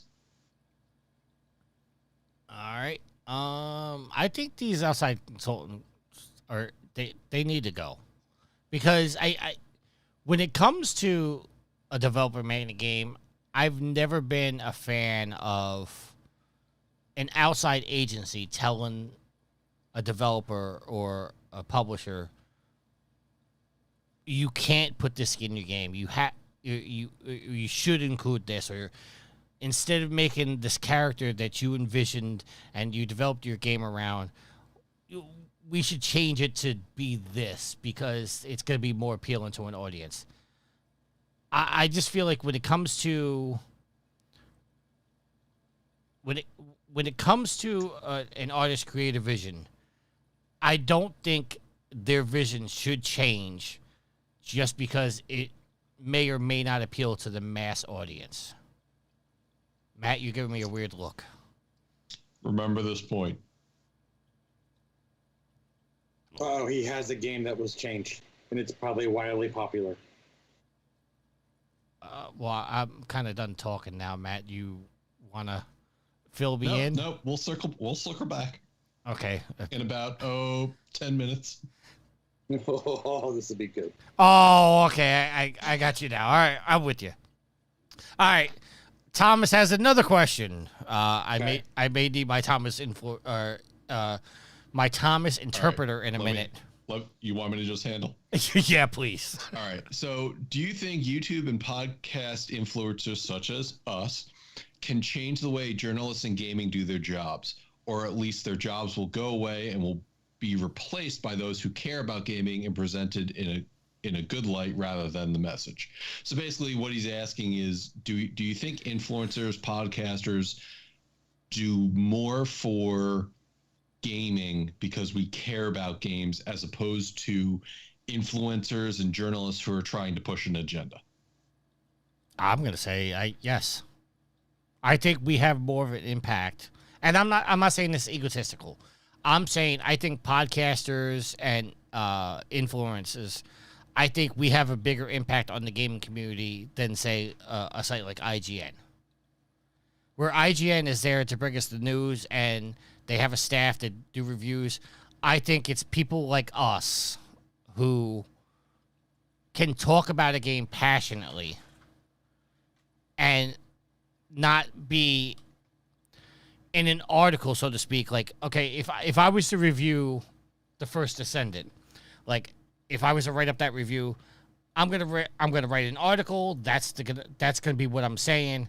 Where as a podcaster, I could come on here week after week after week and say, this is what I'm liking about the First Descendant. This is what I'm not liking about the First Descendant. Especially since an article basically says what the game is at the point of launch, where I can, or you know what, I'll even change the game. I can sit here 5 years later and tell you what I like about the Division, how it's changed from the beginning. So I think us getting on here, talking passionately about a game we may or may not like, or fuck Concord, or I love the Division, and even like in our notes today, we're in the agenda. Or how about fuck Concord, fuck the Division? How about both? I mean, I'll give you a perfect example today. Is like when I was putting together the agenda, and I suggested that we cut 2 articles out of the agenda. Matt wrote a note saying, I actually think we should cut this one out. And that was the one of talking about the layoffs at IGN. And I put to him, I said, okay, I don't have a problem cutting it, but the reason why I want to bring it up is because we recently reported on Red Storm moving away. And Matt's note to me, and I'll read it to you. He goes, feel free to mention it since that's related to your interest. That's exactly what it is we come on here, we talk about what we like, what we don't want, and even the community, like George said, don't ever fucking talk about the Activision Microsoft merger ever again. And Yield to mention it. And Yield without question, it was like, God, would you say Yield?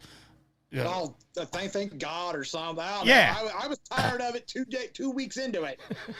So I think we have a bigger influence than, say, the traditional Jason Schreiers of the world or the IGNs of the world, because I think we can come on here on a weekly basis and talk passionately about a game, where an article, just shares out the news and there's no personality, there's no feelings behind words. And I just to equate it to, and I'll wrap up right here, just to equate it, how many times has somebody sent a text message or read a text message and the tone was off because you don't hear the tone of the voice?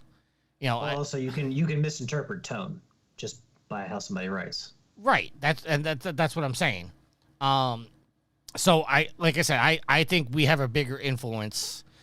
Now, that's not to say that all podcasters or all influencers are good, because there's a lot of fucking podcasts out there that are horrible. There's a lot of influence out there that think they can make a quick buck because they can promote this product or talk about this. That's not what I'm talking about. I'm thinking, and I'm not trying to toot our own horns or, this is an ego thing. The fact that we've done this for 635 episodes and plus at this point, and, Yield and Alex have been with me for 10 plus years doing this show, and Matt, I'm sure, will probably be here for another 10 years. It's our commitment to this, our passion to keep doing this, our fans interacting with us. I think we have a bigger influence than, say, an IGN's or the Jason Schreiers or the Bloombergs or the Tech for Radars or whatever the fuck website you want to mention. I think we have a bigger influence. So I have to just stop the proceedings right now. Matt, the way you're sitting in your chair, it looks like one of your headphone cups is bigger than the fucking other one. It does. Like, it's just because the back of your chair is black, it blends in with the headphone cup. And so the one on your right, Darn it, I was going to look. the one on your right looks so much damn bigger. I was like, Matt. Yeah. Oh, that's so cool. It's like, Matt's got a strong neck. He can hold that headphone cup up.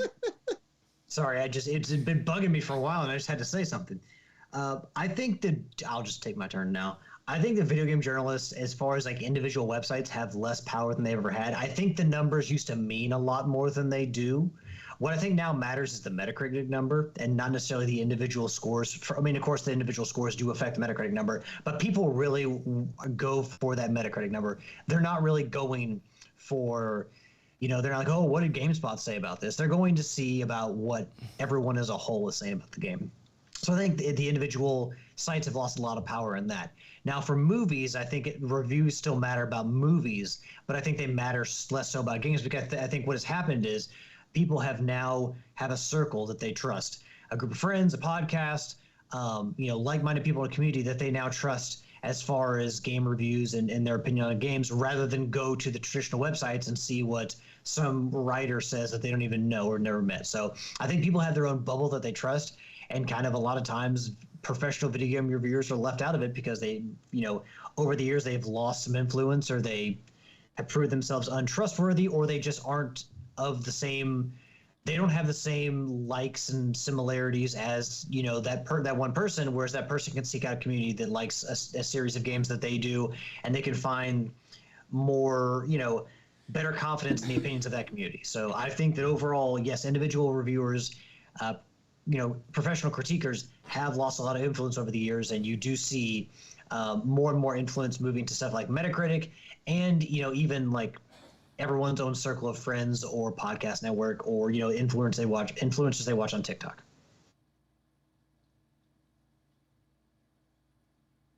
And Tricky is gone. Okay, so Tricky's gone. All right. Just so straight up left. Yeah, Yield, you go ahead and go. So, I feel that podcasters as a whole, those that enjoy gaming, they've grown up with it, they're, passionate about this hobby, they care about it, those people are going to give you their best opinion on either the state of the industry or what they feel is the state of the industry and, hot topics and games in general.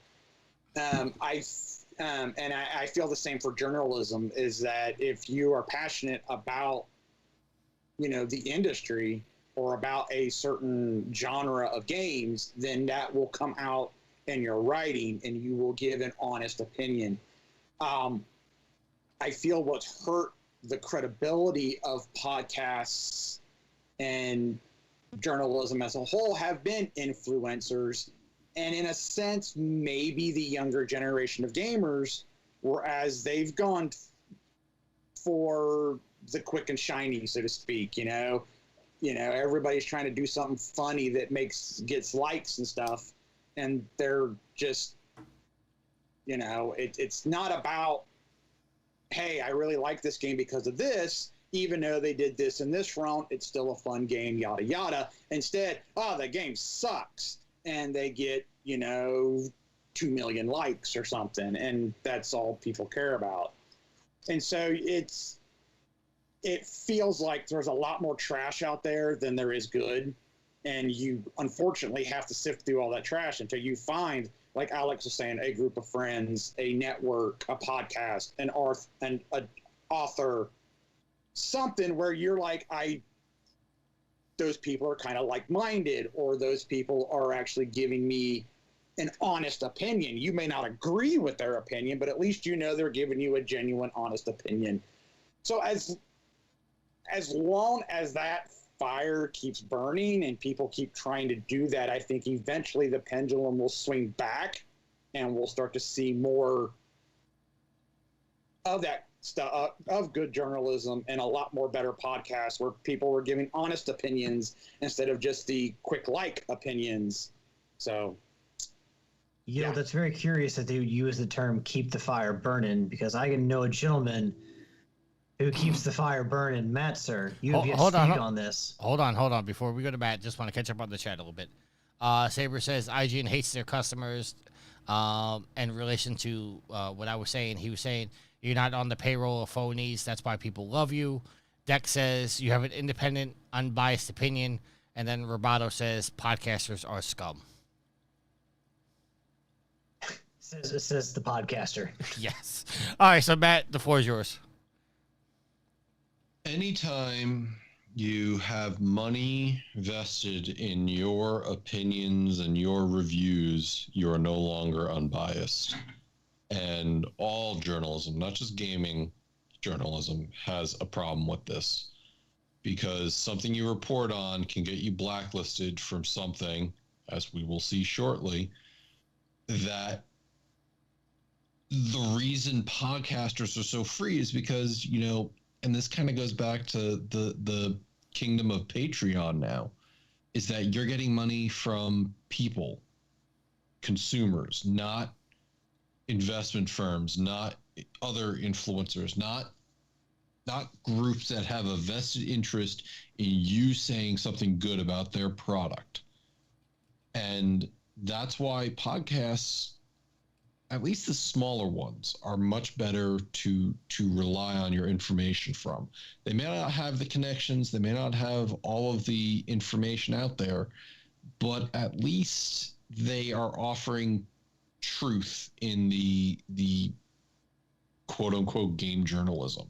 Even things like Giant Bomb and IGN with their own podcasts, they're still run by a corporation that owes investors money and market share. And unfortunately, like I said, you have money, vested interest in your sayings and your reports, you're going to be biased in somewhat. That's what has led us to the debacle of game ratings these days, where if you are rated, if you're a highly anticipated game and you're rated a 7, you're dog shit.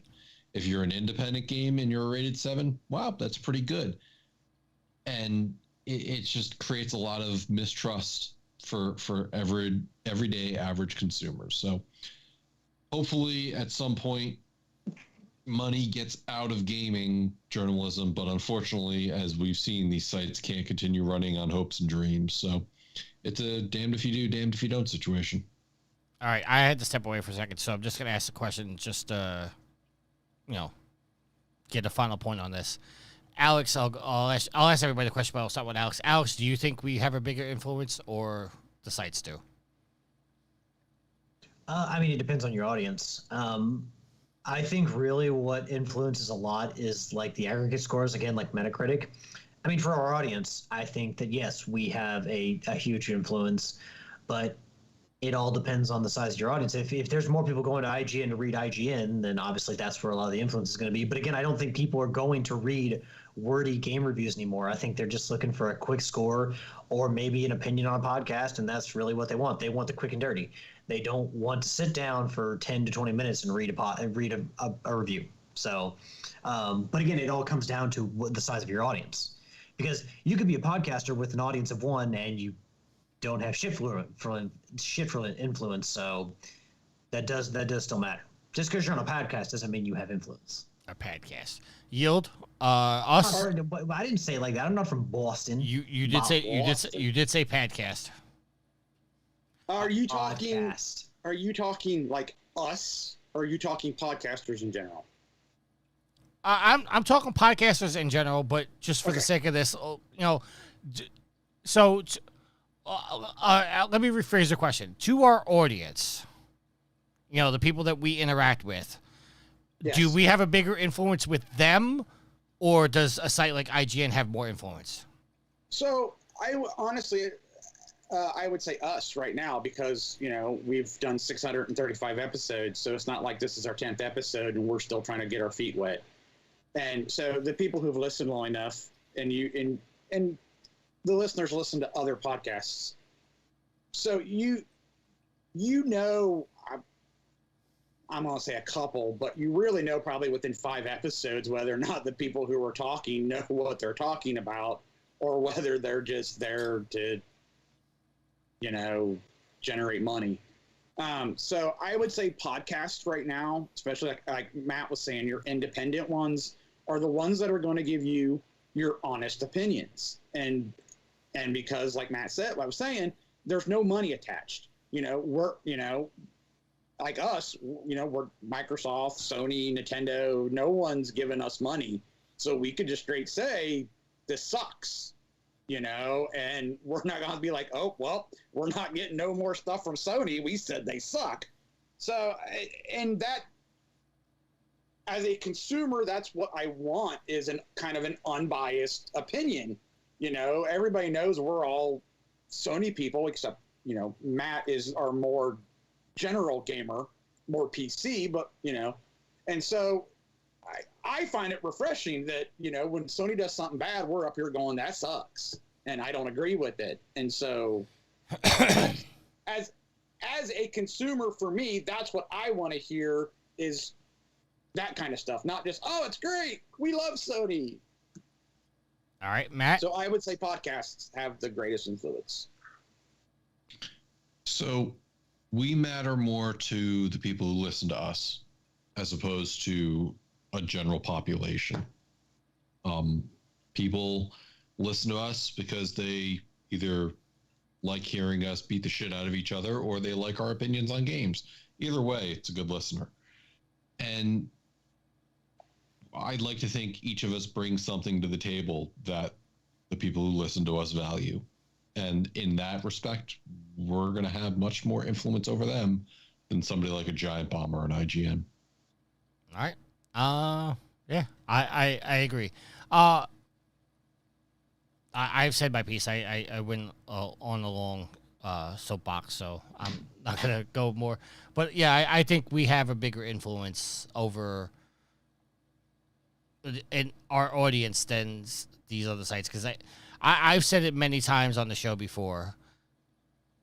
You know, nobody comes to listen to Trophy Horse for the news. They come to hear our opinions on the news, and I think that's why we're popular. I think that's why we get the numbers we do, is because we have an audience of people that value what we say over somebody that may or may not have been bought off. So I think we have the bigger influence. And now the time has arrived. Going back to George's question. George has a question for me, which is going to include Matt heavily in. Dex says he comes here for the trophies. George has a question for me, which I think Matt's going to get involved in. Good job, Dex. Says, what makes Breath of the Wild not a Zelda game, but the RPG Assassin's Creed, particularly Odyssey, still Assassin's Creed games? Or would you argue they aren't Assassin's Creed games? All right, so let's address Assassin's Creed real quick. The Assassin's Creed games, like Odyssey and Origins and I can't remember the last one, Valhalla, I still consider those Assassin's Creed games because they follow the traditions of the Assassin's Creed games. Now, Breath of the Wild, as I've stated many times on this show, I do not feel like Breath of the Wild is a Zelda game because they went too far away from what are the traditions of a Zelda game. There were no dungeons. The fact that the Master Sword and Shield can break, I think, is atrocious. I think that was a bad design in the game. Your weapons in the game, you know, the branches, the swords, they could all break, which I think is a really stupid thing. But the fact that the Master Sword and Shield can do it I think is atrocious. The Triforce is in the game for like 2 seconds. Zelda's barely in the game. Ganon is unrecognizable as a villain because he's not the traditional Ganons that we've seen in the previous games. And the fact that there were only 4 bosses in the game and not like a traditional 8 or more or less. Majora's Mask. Well, okay. I'm going to have to play ignorance on Majora's Mask because I didn't get too far into that Majora's game. Mask had 4 dungeons, 4 bosses, except for, of course, the Majora's Mask, which is the final boss. So Okay, so that point may have been invalid because I didn't play Majora's Mask that much.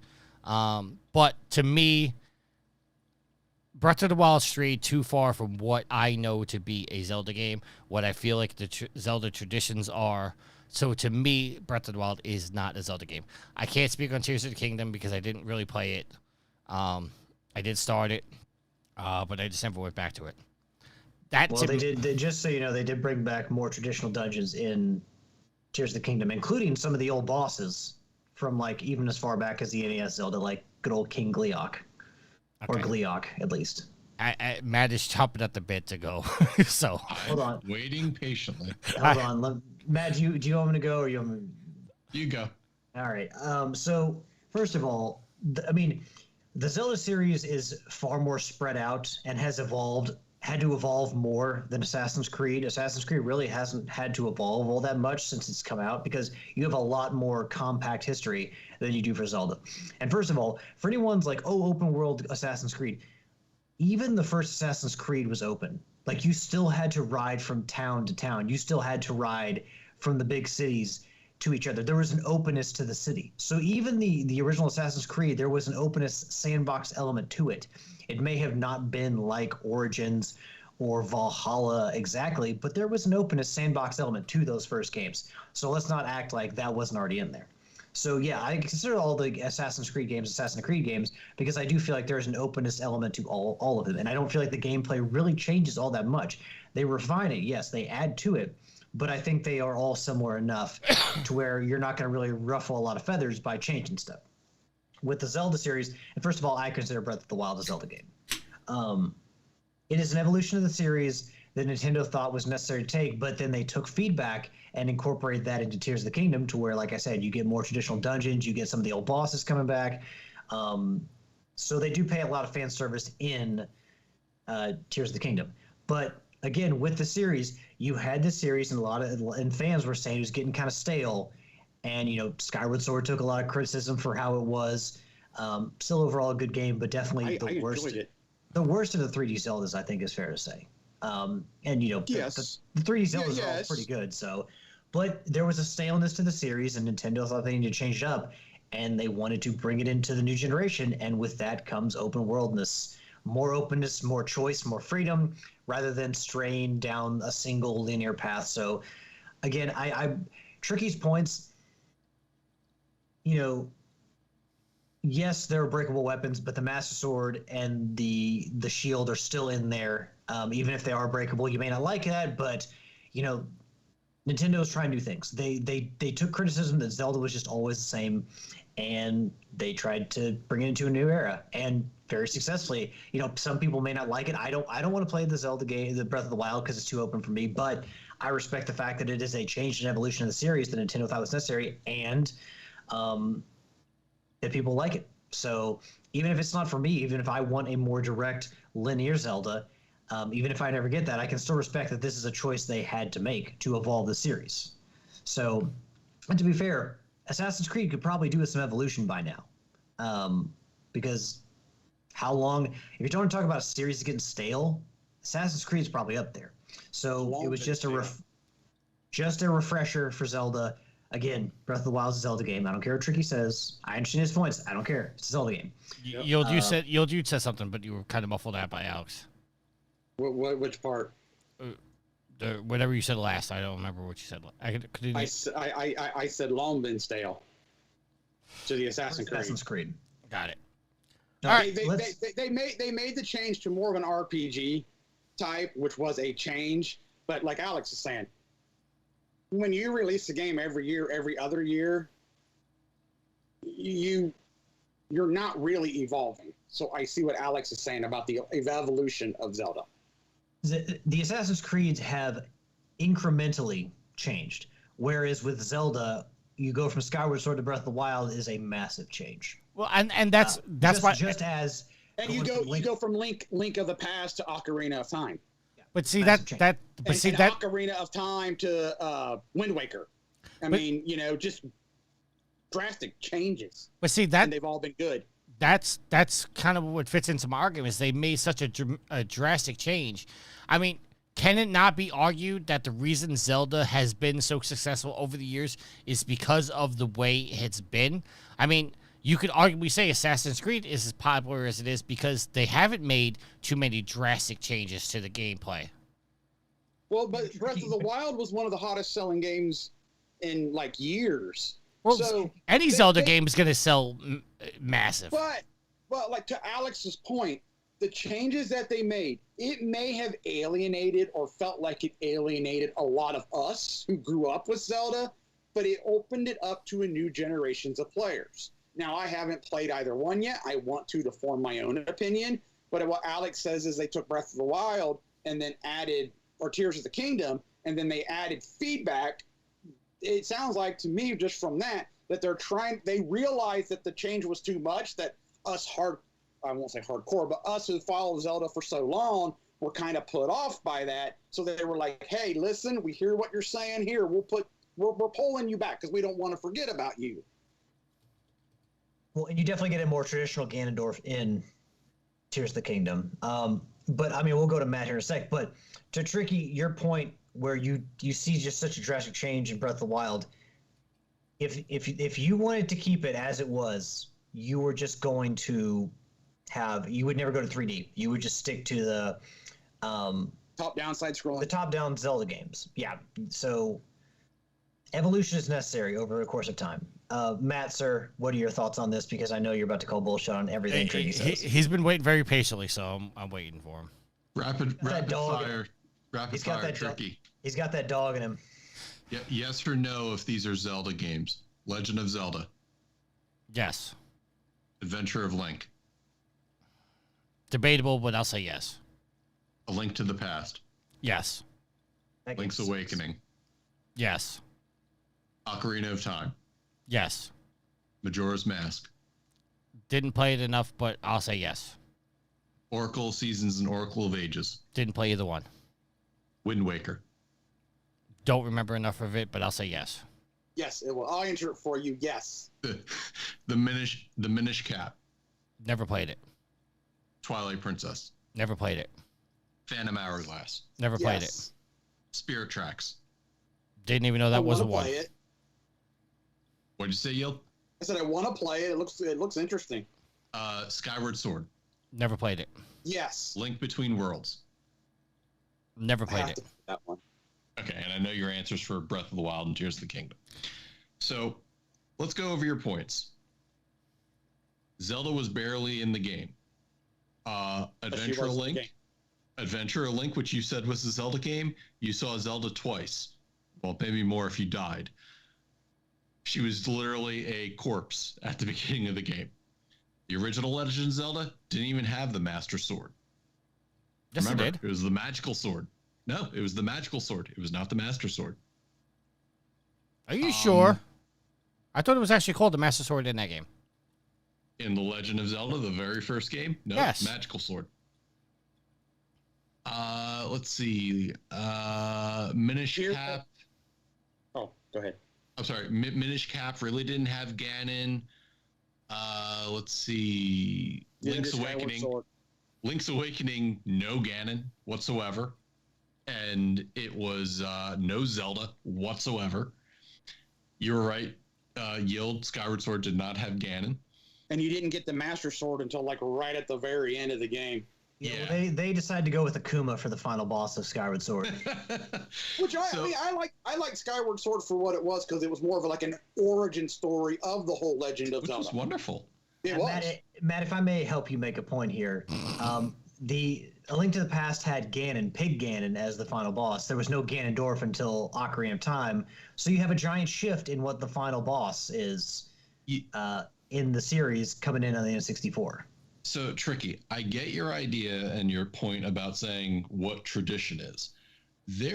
Other than your complaint about the dungeons, which, Breath of the Wild could have used more in-depth dungeons, but I still argue the Divine Beast offered a fresh take on what that was. Zelda doesn't have traditions. Each game has its own thing that it does. And I argue that Breath of the Wild and Tears of the Kingdom really offered the most genuine experience that Legend of Zelda brought you to, which was freedom of movement, freedom of doing the game the way you wanted to. Yeah, there's a set path, but Ganon was in the game. The Master Sword was in the game. Yeah, I understand you don't like that it broke, but oh well. Zelda was in the game more than a lot of these other games. All those cutscenes that you had to go hunt down, she was in talking, involved her directly. Can I make one point? Because I want to be clear about because you made plenty of points without me interrupting. No. All right. I just wanted to correct myself because I did mention that the Master Sword does break and the shield does break. They break, but they don't disappear from your inventory. They come back. So I want to be clear. You can go and repurchase the Hylian shield. The Triforce, arguably, I'll give you that point that it had very little to do with the actual story in Breath of the Wild. But in the end, it was still there, and Zelda made use of it to further the story along. I'm never going to convince you otherwise. All I could do is dispute your arguing points about why you think it's not a Zelda game and compare that to all the other games. There is no tradition. All of the Zelda games have something different going for it. You're just unhappy because it doesn't have traditional dungeons. Matt, let me ask you. I know that obviously the Triforce played a huge part in A Link to the Past and in Ocarina of Time, but it wasn't really all that present in Majora's Mask, was it? Obviously, Ganon wasn't in that game. What I played of it, I don't really remember it. Yeah, it didn't take a whole lot, and even in some of the other games, What about Twilight Princess? It wasn't a massive part of that either. Actually, no, it wasn't. Now that you say something, I don't think it was. And I think even going back to Adventure of Link, I mean, there wasn't much. I don't believe there was much on the Triforce there either. No, there was a little bit. But the point being is, it's about as much as it was in the other games. A Link Between Worlds, which is the spiritual successor to Link's Awakening, had its own way of doing things. You could buy all your weapons outright at the beginning and tackle the dungeons in various orders. And it's just, all I'm saying is, just because it doesn't have the things you don't like doesn't make it not the thing that it is. And going back to your statement earlier, about 10 minutes ago, it was more than 10 minutes ago. Have a vision of what they want to do with their games, whether the crowd likes it or not. And they are going to do what they're going to do to make the game the way that they want. That's all I have to say. All right. I want to go back. You said the Master Sword made its debut in what game? I didn't say it made its debut in what game. I just said in the first game, it was the magical sword. Okay. I just looked it up because I could have sworn it was called the Master Sword, but I am wrong. It says the Master Sword didn't make its first appearance until Link to the Past. Makes sense, yeah. Yeah, that makes sense. I thought it was always called the Master Sword. So what did they call it in the second game, Adventure of Link? It wasn't, because you leveled up your abilities. I was gonna say, I think all you had was just your original sword. Okay, I mean, obviously I played the second game, but I'd never beaten it, so. I beat it last year as part of my thing where I was trying to beat all Zelda games, and all you did ever was level up your health, attack, magic. Okay. All right, so we are definitely going over 2 hours at this point, so we're gonna move on. I like that discussion. I did too. That's why I didn't want to cut it off, but I know you guys don't like the over 2 hour shows. Bringing back the agenda, going to our topic of the week. Matt's gonna probably have to watch what he says because he doesn't want to get sued or anything. This is coming from Forbes, written by Paul Tassi. The Verge is under fire for publishing info about Deadlock, Valve's secret shooter. And the note says, hey, maybe when Valve invites you to a closed beta of their new MOBA, don't make tweets about sharing your thoughts and screenshots about it online. Verge editor Tom Warren recently got banned from Valve's MOBA Deadlock for sharing screenshots online. When readers started pointing out that he shouldn't have done this, Tom began deleting their Twitter comments, saying he never signed or agreed to an NDA or end user license agreement. I doubt that there, Tom. Tom then shared the pop-up that arises when starting the game, where it asks the players not to share info about the game, and underneath the button that states OK. However, Tom claims he never agreed to this and just hit the escape key. Bullshit.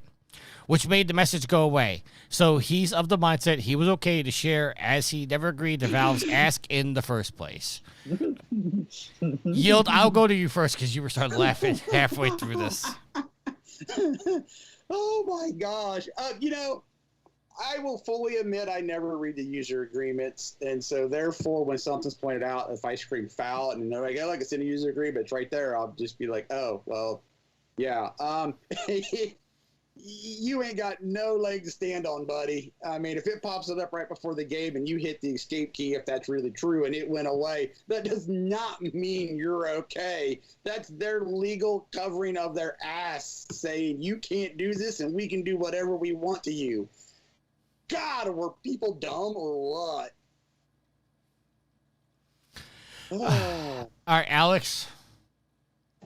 Makes you wonder how long this guy has been doing this, or how many times he's done it. Also, why is he working professionally or getting paid by The Verge to do this? Because he seems like an idiot. Yeah, by getting access to that game and playing it, you are consenting to the agreement.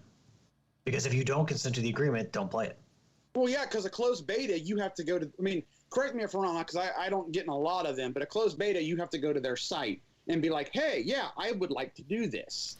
Okay. And it's kind of part of the process of you know, you can go to these forums and talk about it, but you don't, you know, unless it's an open beta, you don't really talk about it. All right, to just bring some clarity to this, because I've been in numerous betas, both open and closed. There are some betas that I've been invited to that I didn't request to. And normally, before they send you the key or the game, there You is... still have to sign it. Well, it's not necessarily a signature, but... No, but you have to check the box saying, yeah, I'm not going to go publicly talk about it. Right. And it's more of a guideline. So, all right, so in defense of... what was his name? Tom? I will say just because you don't sign an NDA doesn't mean, you know, legally they can't come after you. And it doesn't sound like Valve is legally coming after him. They just banned him from the beta. So before they give you the key or whatnot, there's just like a guideline. They're saying you could show this, you could show that. I remember for the original Tomb Raider reboot, because I got an advanced copy of it. The one thing they asked us not to mention was that at the end of the game, she dual-wielded pistols. We could talk about various other things. We had guidelines, but there was a particular list of things they said, we do not want you to share this online. We could talk about a lot of things, but these were the things they did not want us to mention because they wanted it to be a surprise for the audience. So when it comes to betas and stuff like that and review copies and stuff like and things of the like, there is just a guideline. Now, I have signed NDAs for games that I'm not allowed to talk about. I think me and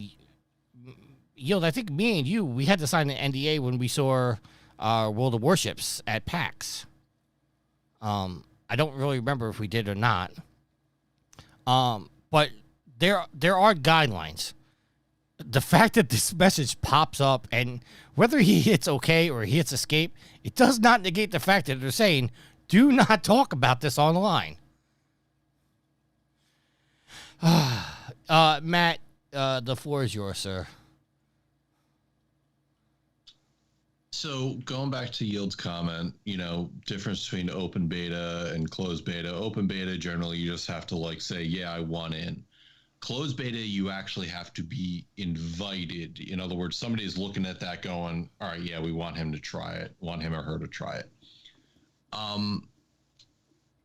So the problem with this one, I don't think was necessarily him being like, hey, I didn't agree to something, is that he started deleting Twitter comments on it. And then after the uproar happened, he's like, listen, this is the message popped up, but I didn't agree to it. I don't have to agree to it. Okay, then you don't have to be invited to the game. So Valve is within their rights to be like, okay, you don't agree to that? Banned. So I remember when I got into the MechWarrior Online closed beta back in 2012, I think it was, you know, you got a nice little thing that says, hey, this is closed. Please don't share. This is, you know, would you agree to an NDA if you want to play this? I said yes. So I got in and they said, you know, don't stream it. Don't share pictures. You know, don't talk about it, even though, you know, everybody talks about it. But definitely don't go online and be like, yep, here's a picture of the new super secret project that you all have been reading about. We want to break it first, especially when you're the only one breaking the story and everybody else is going, we saw the thing that said, don't talk about it. So the biggest issue here is that Tom just seems like he was not handling it well. He wanted to be the cool kid in class. Yeah, I think if he handled it better, he wouldn't have gotten banned, and Valve might have, you know, given him his access back at some point.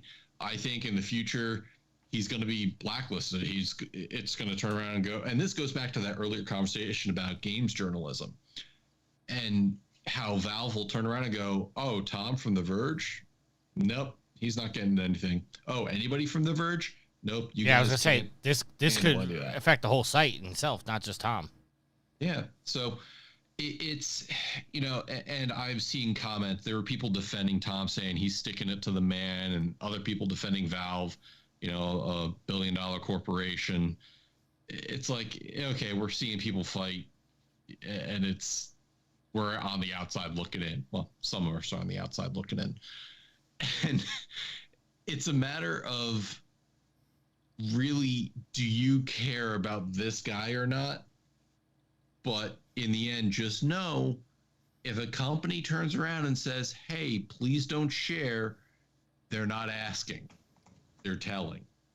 Whether you agree to it or not. Just like any company can turn off the license to whatever software you're using, because they say if you don't agree to it, your access is shut off. And whether that's written in Word or not, I think for Valve's next super secret game, I think they're going to think a little bit more carefully and have some of their legal people write it as opposed to just popping something up. But that said, most people knew the game was called Deadlock. Most people knew Valve was working on something. It doesn't know exactly the details. But they're a little more free with their invites now. So there's more that's getting out there, whether they want to or not. Is that a result of what Tom did? Maybe. It's all controversy is good news, right? Alex? No, I mean, the last thing I'll say is that Valve does not need the Verge. The Verge needs access to Valve's games and really any publisher's games. So they need to tread carefully in the future with their relationships, because that's the lifeblood of your site. If you don't get access, you don't got shit. And then, it's not just Valve. Other people may look at him doing this and be like, well, we don't want to give Tom Warren shit either. So, yeah, it could affect the site, and not just him specifically, but also the site in their future relationship with Valve and other companies. Saber does say Tom was your first friend on MySpace. Going back, Saber also said all the games that are Zelda rule. This is not a debate. The only one that does do is the unlicensed, allegedly CDI game. I only remember a CDI game. Matt, are you aware CDI of that? Zelda game, not that you want to remember it, go on YouTube. It's horrific. Okay. It's where the meme "excuse me" came from. Fun fact, I'm actually under an NDA for a game that's been canceled. I'm not even allowed to, I'm sure that now that's canceled, that probably the NDA doesn't exist anymore, but yeah. I found out I was in a beta, played the game, and the game is not canceled. So I wonder if I can talk about it. Was it fun? Yes. Oh, well, that's a bummer. I'll give you a clue. Was it a multiplayer, or was it a story-driven game? The only thing is, I'll give a clue is, we actually talked about the game on this episode.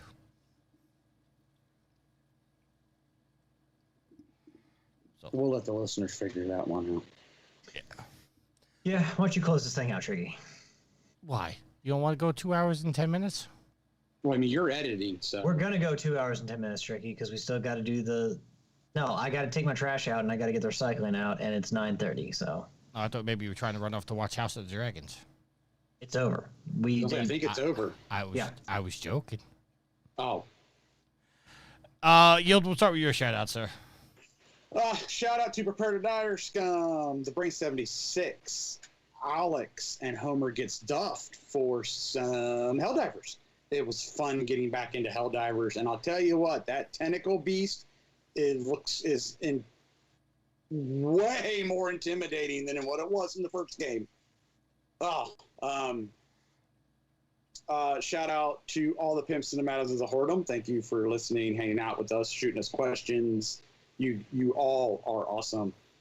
Shout out to everybody who was hanging out in the Twitch chat tonight and throwing their comments towards us as we babbled on about our stuff.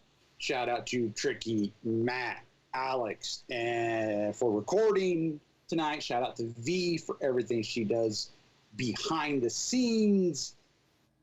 I will call that a shout out tonight. All right. Matt. Shout out to you, gents, for tonight. Shout out to the community who was in the chat tonight. Shout out to the Channel 3 community. Make sure you go to channel3.gg, gamify your social media. And shout out to Will for all his work making the thumbnails for our shows, and then shout out to my wife V for everything you do on and off the show. Alex? Give a shout out to our awesome community, the fuel to the fire, this trophy horse. Thank you all very much for your continued support of the show. It means everything. It's the reason why we do this thing every single week. Give a shout out to Yield, Matt, and Tricky for recording tonight. Last but not least, give a shout out to Ashley. I love you, hun. And yeah, that's going to be it for me this week. All right. Before I do my shout-outs, I asked a question in the Skype chat, but nobody responded. Is anybody going to be available to do Gamescom Live with me? Just so I can announce. When is it? I believe it's Tuesday. If it's during the day, then no, because I got to work. Okay. Obviously, I mean, it's obviously going to be earlier in the day for us because it's in Germany, so it's going to be, you know. it's going to be like 1 o'clock, I think noon. I think it's like 2 o'clock, actually. Oh, yeah, I'll be at work. Okay. I will be live on Twitch doing a live reaction to Open Night's Game Live. I believe Sony's there. I think so. We could get some announcements. I listen. I'm gonna make a prediction, which I want to say. Besides the PS4, besides the 5 Pro. I think that's gonna be announced. I don't want to commit to it, but I think that's gonna be announced because the rumor is it's coming out in November. So, shout out to all the listeners. Saber says it will not be announced until Japan. Okay. Is Tokyo Game Show sometime soon? Matt, Yes. look up the dates for that real quick, just so I know. Shout out to everybody in the chat. Saber, Dos Andres, who did not say a word, but we know you're here. We know we love you. Saber, Dex, V's in the chat. Neptune Princess is in the chat. We didn't talk about why Alice is in the doghouse, so Neptune Princess is very mad at Alex right now. Alex, you want to explain why you're in the doghouse? Because I bought Royal Rumble tickets and knew she wouldn't want to go or spend the money and didn't ask her. Alex made the classic fail of a relationship. You know, I can see it both ways. So good job, Alex. Good job, Alex. Wow, you're gonna bring the wrath of the Neptune Princess. I'm giving him the stamp of approval because he. So this is how I look at it. You know, you knew inviting her, she was going to say no. So instead of wasting the invite, you sent it elsewhere. I understand her stance of, well, you at least should have invited me, but I understand Alex's, and their ergo, I'm just, nice job, Alex.